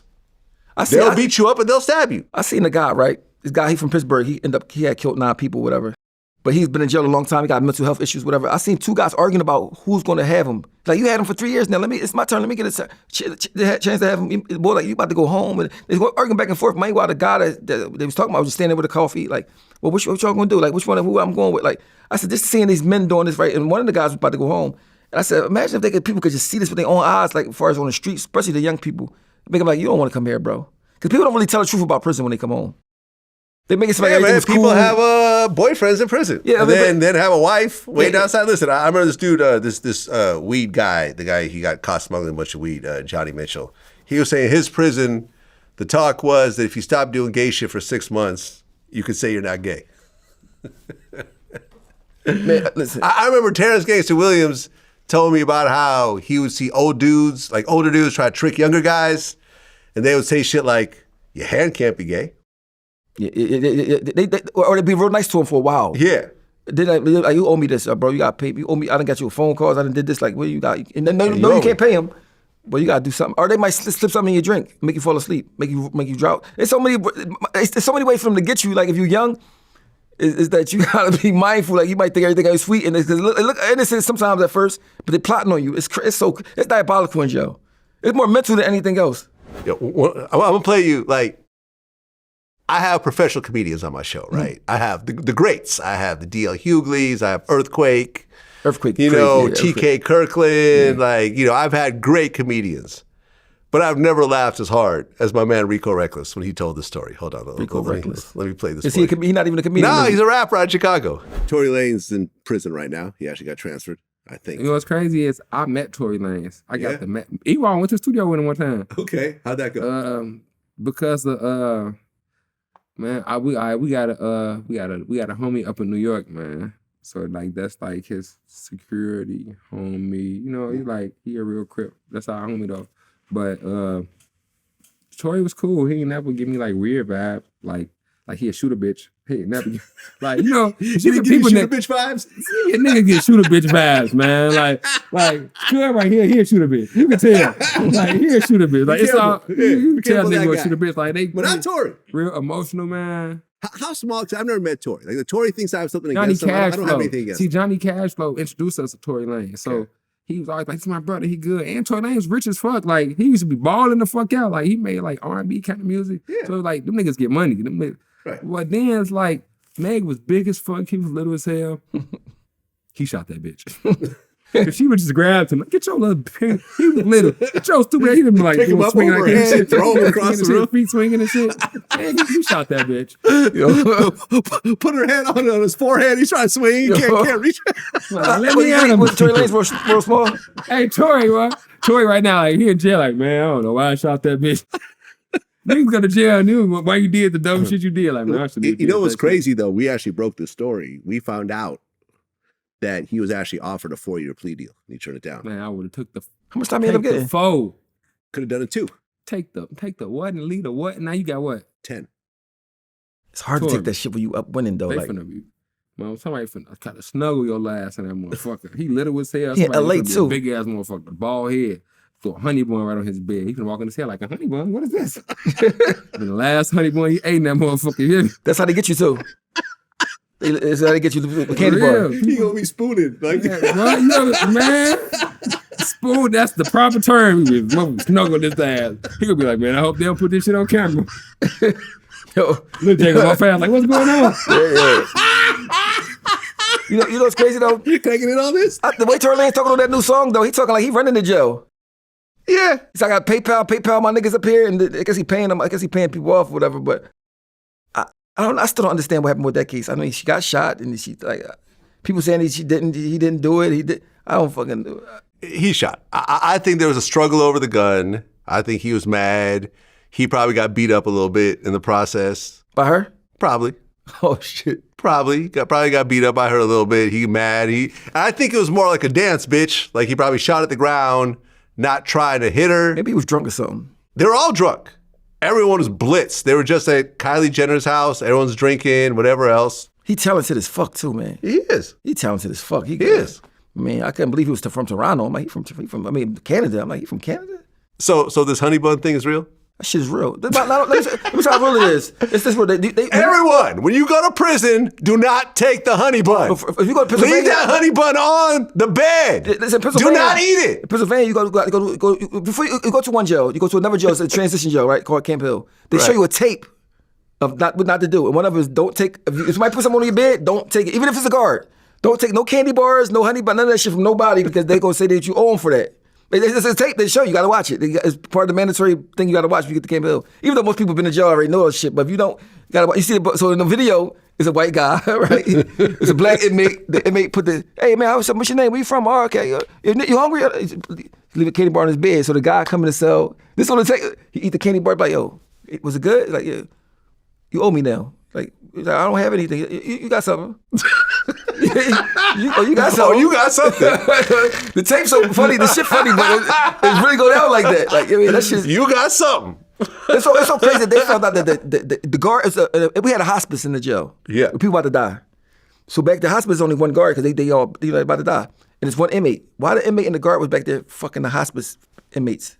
Because they all weak, they got cancer and all type of AIDS, all type of different shit they can't really fight back. If you go back, I only went back there once because I had to sign this thing because I didn't take the flu shot. They got the bag with the little IV shit. It's in the room like this. No medical and shit. Just a bed with the IV shit. The inmate and the guard was back there fucking having sex, raping these men that was So on the guard hospice. too? Guard too. And guess how they got caught? They was taping it on the phone and lost the phone. Damn. Lost the phone in the jail. The guard found the phone and looked at the fucking footage. Said, you see the inmates in there like, no, get up. I'm trying to fight back, but they all hospice and sick and shit. I said, Oh, man. So That's horrible. Can you imagine you in jail? You've been in jail for 50 years. Now you about to die. You in hospice. Now you're getting fucked. That's why he's fucking rape you a guard. And you can't tell a guard because the guard, who you trying to tell, is the one fucking helping the boy. I said, this shit is, you can't make this shit up. This shit is crazy, man. 1090 Jake, in our last interview, I believe it was our last interview, we talked about this topic. He said, I don't know if he was there or whether he heard the story, but it was a bunch of dudes in intake. And it was like this white kid, you know, with mostly black inmates. He goes to the bathroom to take a shit. One of the big inmates opens the stall door with a knife and said, bend over, don't even wipe. What the Or fuck? else I'm gonna stab you. I said, I never seen no shit like that. That shit sound outrageous. Like, I mean, He said, bend over, don't even wipe, or else you're gonna get stabbed. in front of everybody? No, just him and the kid in the stall, in the bathroom. There might be other people in the bathroom that are probably like, oh, I don't want a piece of this. Let me just get up out of here. See, I never seen no shit that diabolical. That's diabolical right there. That's like inhumane. I see some inhumane shit, but not nothing like that. Like, I mean, because people that rape people, they don't want everybody to see it. It's like on a low type genre. Now, when they lock in, you might hear it. Have you ever heard anybody getting raped? Yeah, and it really did something to me. It hurt me. Like, You know the guys involved in it. I know he was next. Well, this is how it go. Say the guy next door to me who got raped, right? The boy that raped him. Say you got a girlfriend, you don't want to speak to nobody, cause like don't you speak to them niggas, like on some jealous shit. He wasn't allowed to speak to me, so I never even got to know his name or nothing. He was next to me for 18 months next door to me. I mean, one time, so he made him grow his hair long, like dreadlocks, make it like a girl, got his pants tight, make him work at the same job he work at, make him not be able to go to the yard. One time I said, yo, my mom's birthday today, can I call her? The boy was like, man, there's too many niggas in line, you can't call her tomorrow. So, but what prevents that guy from going to the guards and saying what happened? Because it's like, all right, because if you tell, say you still go there and say he raped you, the guy might say, well, that was consensual. He said it was cool, but now you're gonna be in the hole for the rest of the day. You got but even consensual sex is illegal in but they prison. don't care about that shit in some jails. Like my jail, like Really? they give condoms in the jail. They give you condoms. So, but if you give them a motherfucking condom, they'll let you know, like, they know niggas be in it. So the thing is that I think being called a rat and being is worse than almost getting raped. I would be a rat. I would dress up in a rat suit. But no, I'll have a tail. But my thing is this: you can change my name to Jerry. No, I will not get raped. No, Fuck all that. But if somebody did rape you, right, you got to kill him. I mean, that's the only options for a road. Like, I think that's. But see, people that rape people, they kind of know who to rape. I mean, so like, where you from? You from somewhere? Anybody? You got no allies there? All right. I mean, because young boy's bigger than, taller than me, husky. He started transforming into like a girl, making his hair grow his hair long, got his pants all tight, making him work at the same job as him, wasn't allowed to go to the yard. You know what I mean? It's about for years. Mind you, he's next door to me over a year. You know what I mean? So it's like, but the old head that did it, he about 6'7", husky as shit. You know what I mean? Big ass. Who did the raping? Yeah, did the rape. He was in the tussling with him the first time, but after that, it's like, I ended up buying some big headphones from off commissary to put on my head when I come in so I can watch TV. So I didn't want to even hear none of that shit. Like, you know what I mean? Did you ever see the movie American Me? Of course I seen American Me. One of my favorite movies. Yeah, I always say this. Watching that movie in high school made me decide not to go to prison. Shawshank Redemption. Yeah. Blood Out. But the rape scenes in American Me made me not go to prison. Because he got raped. They raped the boy. They raped him when he was in juvenile placement in there. And this is what I was going to say, right? I interviewed Danny Trejo, the actor. You know what I'm talking about? Yeah. Miami Vice. Was he Miami Vice? Yeah, he was the captain of Miami Vice. Yeah, he's also Machete. Yeah, he has. No. You talking about the boy? No, you talking about the tattoo right here. No, you're talking about Edward James Olmos. Yeah, you talking about the tattoo right here. Tattoo. Yeah, playing every fucking thing. Played a bunch of movies, right? Danny Trejo was friends with the founders of the Mexican Mafia. And we were talking about that movie, American Me. Because in that movie, what you just said, the leader of the Mexican Mafia, who went on to become the leader of the Mexican Mafia, got raped in juvenile. Now, from what I understand, that never happened. But Edward James Olmos, who put the movie together, decided to put that in to make it more dramatic. That movie. 10 people were killed by the Mexican Mafia. Yeah, I heard about that. Connected to that movie. Yeah, I heard about that. Everyone who was a consultant, who was an extra, there was a price on Edward James Olmos' head. He had to carry a gun. Yeah. They were so upset Because they basically said that if the leader of the Mexican mafia was really raped like that, they would have had to kill him, and he definitely wouldn't have been the leader. Yeah. You see what I'm saying? Because you're not supposed to have your manhood took if you're in that position. You're talking about the leader of the biggest Hispanic gang in America. That movie who crazy. runs the prisons. Yeah. So they were so unbelievably furious over that one scene. But he did kill a boy that did it to him in the movie. He did, but what they're saying is that none of that ever happened. Yeah. But he decided to just put that in to make it more, crazy and whatever else. That shit was crazy. That movie was fucking crazy though. Yeah. When they stab him up and then he come out at the end when they stab him up and throw him off the chair, that shit was crazy. That shit make you don't want to go to jail. They made the brother kill his little brother. Oh yeah, little puppet. Little puppet, yeah, kill little puppet. Don't look at me, don't. Man, remember that one scene where they had the Italian, the mafia guy's son? Yeah, They're like, oh man, you Mexicans know how to throw a great party. Where's the girl at? All we missing is the girls. You are. Yo, but it's so crazy. They can't make a movie like that no more. It's like the world too politically correct. You think so? Yeah, they won't make a movie like that no more. That's too bad. They won't make a movie like Minister Society. No, I don't think they won't make no movies like that now these days. That's too bad, man, because that might be my favorite gangster movie ever, because it just gave such an incredible view. You ever see the movie about the boy from France? It's called like Public Enemy #1. No. You gotta see that movie. It's a French movie? French movie. Yo, shit. Yo, it's better than Scar. The shit, mind you, it's a real life story. Huh. He went through more shit than the Scarface movie times 10. The shit he was doing. Listen. You read this boy. He broke out of jail, right? Came back to the jail shooting up with the fucking guards to try to get his homies out. Got shot up. The boy is this. You gotta see this movie. The shit he did is way more than any gangster movie in real life. I mean, the way he go out and get killed, the shit is crazy. I think it's called Mezzarine. It's French. I think it's called Mezzarine, but it's Public Enemy in America. That shit, you gotta see this. Yo, bro, you gotta see this movie. That shit is crazy. Well, before I let you go, yesterday it was just announced that Rayful Edmonds died. I know. I seen at it. age 60. He had just gotten out for a couple of months. I seen it. According to Terrence Gangster Williams, he snitched on 300 people. They actually changed some of the rules in the feds because of him. And they still took 30 years to get out. Yeah. I mean, I remember he was telling when he got caught selling drugs in jail still, and they tried to put his mom was in jail too, I think. Yeah, they said, I remember watching the documentary about that. They were going to lock his mom up and give him much more time. Yeah. And he just said, give me a bucket of chicken and I'll tell you guys everything you want. So they gave him a bucket of chicken, and he just sat there, ate piece after piece, and just started naming name after name after name after name. I don't respect that though, man. I just don't respect that. Like, cause I mean, everybody got mothers and everybody got I don't know. But that's probably why God said, all right, I'm gonna let you go home for like 2 days. You only been out for like a month, a few months. 4 months, few months. You know what I mean? Cause like, if you got caught, especially you the boss of the kingpin. Yeah, I personally think it was a drug overdose. I think he probably wanted to do a little bit of coke, whatever else. Probably some fentanyl in there. Boom, dead. Especially at 60. You see, I remember I seen a trial making what was going on. They had the bulletproof around the judge and getting bring on the helicopters and all that shit. I mean, I never thought he would be out of jail ever. You know what I mean? But the FBI, they let out whoever they want to let out. You know what I mean? Yeah, but I mean, you did 30 years and you told on hundreds of people. But remember, he was making like $1 million a day. They said some shit like that. Well, he introduced crack to D.C. Yeah, so like, and they're saying that he was responsible for like 19 murders and like all this other type of shit. Like he was young, so he wasn't like 20-something when that shit. Yeah, man, it's not worth it. It's not worth it. But it's easy to say that when you hindsight, when you're older, you know better. But when you're young and you ain't got no money, it's like you started making money. Shit's like, I mean, you get caught up. I mean, it's like, a lot of people that's in that situation would do it. You know what I mean? Yeah, but let me tell you, out of everyone I've interviewed, it seems if I average it all out, I get a 1-to-5 ratio, meaning that for every year you ball out selling drugs, riding around in Porsches and having all the girls, you'll do 5 years for every year you do that. So if you have a 5-year run, you'll get 25 years. I think it's more than that.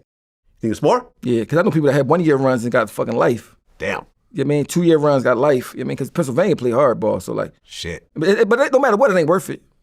Once you know better, but I mean, when you're young, you don't know better. You just see like no light at the end of the tunnel. And this money right here, it's hard to turn down some hundreds of thousands of dollars if you ain't got shit. You know what I mean? At the end of the day, you're like, man, fuck the consequences. Because I'm feeling the consequences now, not having nothing. You know what I mean? So, but once you know better, you're like, man, fuck that shit. I'll figure it out. Yeah. I mean, look, and I can tell you don't see a whole lot of R.I.P. Rayfuls. Rayful Edmonds, hashtag people don't even know rest in peace, Rayful Edmonds. Like, no one really cares. And plus, you got to be like 40-something even know him. Yeah, but if Big Meech died, you'd see a lot of people That's only talking about you know it. why? Because the movie, The TV show and everything. Rick Ross song and like shit like BMF is a big thing, but like other than that, motherfuckers don't. When the boy that owned the Apollo came home, nobody made a big deal about it. I forgot his name. I forgot he's from New York. I forgot this nigga name. He owned the Apollo. He came home, did like 30-something years. He a doctor now. Yeah, man. I'm like, how the fuck? I mean, so like, I mean, at the end of the day, young people don't even remember what's going on now. Yeah. They don't give a fuck about. They don't give a fuck about who invented rap. They don't give a fuck about who invented nothing. They don't care about history. They don't care about. They just care about right now and whatever's going on right now. I mean, so like, I mean, yeah, man, it's not worth it to sit there, ball out for a couple of years, and then your whole family gets locked up. You end up having to tell on every single person you've ever met. I mean, I don't even know 300 people. I mean, I technically do, but I don't know. To be able to tell on 300 people? God damn. Like, but you know what they happens though? When you in jail, you in the feds, you start meeting people in the jail, you just tell so on you're them. telling on your fellow inmates. Yeah, you tell on inmates. I mean, so like, You're telling on everybody. To go and do that, tell on every single person you've ever met, be completely hated, have to watch your back every second, still do 30 years and get out and die a couple months later. I mean, that nothing to aspire to. It's nothing to aspire to, man. Nothing to aspire to. The P&B Rock case. The guy who, was in the actual restaurant who gave P&B Rock £1 and then went and called the dudes to go rob him, heard he got like 12 years. That's crazy. He should have got more than that. Yeah, he set up the murder. He masterminded it. But for Roscoe's, I mean, they tried, but I don't know if they was gonna try to rob us, but I know they robbed Free in that joint. When we was wait, what happened? They robbed Freeway in Roscoe's. Freeway got robbed in Roscoe's. 2002, 2001. We was all out there. We was all out in LA. We was recording the State Property albums. Okay. We went out there. I never even heard of Was it the Roscoe's in South Central, the same one that P&B Rock I don't know had? which one it was, but it was the one, I don't know, but I know we went in there. Probably because the shit that happened. We went in there, we ate, we left. Freeway went there again by itself. Huh. When they by itself, the niggas came in there with AKs and took everything, all the jewelry, all the shit, you know what I mean? Wait, so he went to Roscoe's wearing all his jewelry? Yeah. That's wild. You know why? Let me tell you why. That's wild. This 2001 or 2, right? Still. It looks so beautiful out there. We like, this shit look like paradise. You know what I'm saying? But see, me and Petey Crack went to a carnival. And we was at the carnival, these niggas came to it like, yo, where y'all from? Like, trying to press up. We from Philly. They like, yo. But the people we was with was like, yo, they think y'all get. So they had to tell them, like, no, they from Philly. They don't got the, you know what I mean? So like, we didn't know shit about how LA went. You know what I mean? But they got Freeway in the same. So when I seen the P&B Rock shit, I said, dang, it's the same shit happened 20-something years ago. Okay, so Freeway went out there by himself. No, we was all out there together. Yeah, but he went back by himself, wearing all the jewelry. Yeah. And they just came in and just robbed him. Yeah, took all the shit, yeah. We stayed at the W Hotel, yeah. Wow. Mind you, 23 years ago. So how much they take? A bunch of shit. He's wearing like jewelry, like chains and shit and rings and all that shit. Like, they took all that shit. You know what I mean? I can't imagine, like, yeah, I go to the hood sometimes to hit up my Jamaican spot or hit up my soul food spot, but I'm like in and out. I'll go there. I won't even eat there. I'll be like, yo, call in my order, go get my food, I'm out. But you gotta remember this though. When you come from Philly, it looks so dirty and so grimy, right? When you see these palm trees and this shit, you're like, oh, this is sweet. This is paradise. It looks so nice. So safe. Yeah, this shit looks so nice and you forget. Like, this nigga, this shit got the hood. This is a pretty hood. Like, because them trees in the sunshine throw you off. So niggas put them AKs on you. Like, you know what I mean? So, you know what I mean? Yeah, so that shit happened 20-something years ago. You know what I mean? Yeah, man. Well, I'm glad he's okay. I'm glad he actually walked away from it. Yeah. You could replace jewelry. It was probably insured. Was the jewelry insured? Did he tell you about that? I don't know for sure, but I remember how mad was he afterwards? Not that mad. Really? No, but because he lucky he was still alive, but they didn't get one ring. I guess he couldn't come off and say, like, man, they ain't get this ring. Like, I mean, some shit like that. But like, so when I seen that shit P&B Rock, I'm like, yo, that shit been going on forever. They know you, if you from out of town, they know you ain't, most likely don't have a gun with you because you caught a plane. Yeah. So they know you unstrapped, you got this shit on, and you in their hood, they taking that shit. Like, I mean. Damn. You know what I mean? So like, I mean. Well, at least he walked away from it, man. Tony Yayo was here yesterday, and it's like, my shit is all insured, right? All my watches, not my chains, because I just have Cubans. You know, I don't care if they rob that, but my watches, the shit that's really valuable is insured. And my thing is like, if you walk up to me and you threaten to hurt me, you can have it. Even if my shit ain't insured, you can have this shit. If it got the drop on me, take it. I mean, you got the drop. It's cool. You can have it. You don't have to. You don't have to pistol whip me. You don't have to stab me. Like, you can have it, and I'm going to call my insurance. I'm going to file a police report, and I'm going to call my insurance company, and I'm going to get it back. This is the thing, though, Vlad. You could give it to the person, or they could take it off you while you dead. They gonna still get it anyway. Like if they got the drop. So you want to be alive or you want to be dead? Like I mean, so like get that shit up. Like, take this shit out. Hey. Yeah, because did P&B Rock like try to resist when they try to rob him? No, I just think the boy was scary. The young boy, I think he was just scary. They said P&B Rock had a gun on him though, but they ain't even. He didn't get to it. No, he didn't get to it. That was a tragedy. That was tragic, man. That was like terrible, man. He was one of our like shining stars in Philly, man. Yeah, I mean, I was supposed to interview his girlfriend, and then she canceled, and then she canceled again, and I'm like, I'm not gonna keep that hurt doing Philly this. bad, yo. Yeah, I understand you're hurt, but you just keep doing this over and over again. So I was like, I'm sorry. Like, if you're not ready, you're not ready, but you can't keep making these appointments with us and then canceling the day of. For it to be on tape, like, it was just like, damn. Yeah. Yeah, so like, that's when they started. No, man, it's sad. I was a fan. And it seemed like hip-hop embraced him. He had songs like XXXTentacion, and like he had big features. Like people really liked him. Yeah, he was doing big shit. I think Nicki Minaj worked with him. He was doing big shit. Like, he's going to be even bigger. He was going to get bigger and bigger. Yeah, I mean, Beanie Siegel hooked up with him out of prison. I remember there's a picture of them together. Like, yeah, he did a lot of shit. Yeah, man. But like, from what I heard, I remember I talked to some people that knew him. Like, P&B Rock liked to hang out in the hood. Like, wherever he travels, he would go to the hood and hang out. Yeah. And that's a dangerous habit to have. Yeah. Because, yeah, you're going to get more love there. I get it. Oh, shit, P&B Rock, we love you. Take pictures, whatever. But then you also have the danger element of it. I think you don't start realizing that's bad until you're like 40-something. So in your 20s and 30s, you think it's all sweet? Yeah, because, that's all you know. So it don't even feel like you're going to the hood. It feel like you're going to where you know. So it's like, you don't think like I'm going to somewhere dangerous. You feel like I'm going somewhere where I can relate to the people that I know. You know what I mean? So like, but if you get started older, you don't want to be around none of that shit. You don't want to go from that shit to somebody else's shit. Like, but I come to LA, when I be in LA, I be wanting to be somewhere nice that's like fancy and somewhere like, you know what I mean? Like, I don't got time. But LA is nowhere safe in LA. No, it don't matter where the fuck you at, really. No, it's not true. Go to Rodeo Drive, you're pretty safe. I'm talking like, go to Beverly Hills, you're fine. When I see him going to the boy, when I was out there, they killed the boy wife. They called the Godfather. The boy people, Quincy Jones, the old head guy that came in and killed his wife, like in the nicest part of. Oh yeah. The Godfather dude. Yeah. I said they went into his house. Yeah, it was a robbery. Yeah, but they killed his wife. Yeah. I seen somebody they robbed niggas at restaurants abroad. Like the shit they do out there, like I don't. It's just different. Like, man, so like, I just don't feel like nowhere out there is really like even Pop Smoke. She would Pop Smoke. Like, like it just. Clarence Savant. That's what you're talking about. Yeah. Clarence Savant. Yeah, no, I mean Pop Smoke was at Airbnb. But he was on Instagram showing off. You could see his address. He's got the jewelry, bunch of clothes. It was a robbery that went bad. Yeah, that's XXXTentacion, had a big Louis duffel bag filled with cash. Yeah, but robbery that went bad. I think they just kill you. I don't even think they be charged. I just think they just kill you and then they take your shit after that. But at the end of the day, and then they get caught. Yeah, within a day or two. And it's over. But he out. Well, one of the kids is out because he was a minor at the time. That fast, the Pennsylvania, he would have been. See, Pennsylvania, he would have never got out. Well, he wasn't charged as an adult. And I think he was probably not involved in the actual shooting. With a murder, you automatically charged as an adult in Pennsylvania. Yeah. I don't give a fuck. Even if you was the person that just called anything, you're done. It's different out there, man. It's different. I mean, he got out through a loophole. And people... Did he did an interview about it? Yeah, on No Jumper. I said... It's interesting because, I interviewed Lil Tim, who killed King Von, right?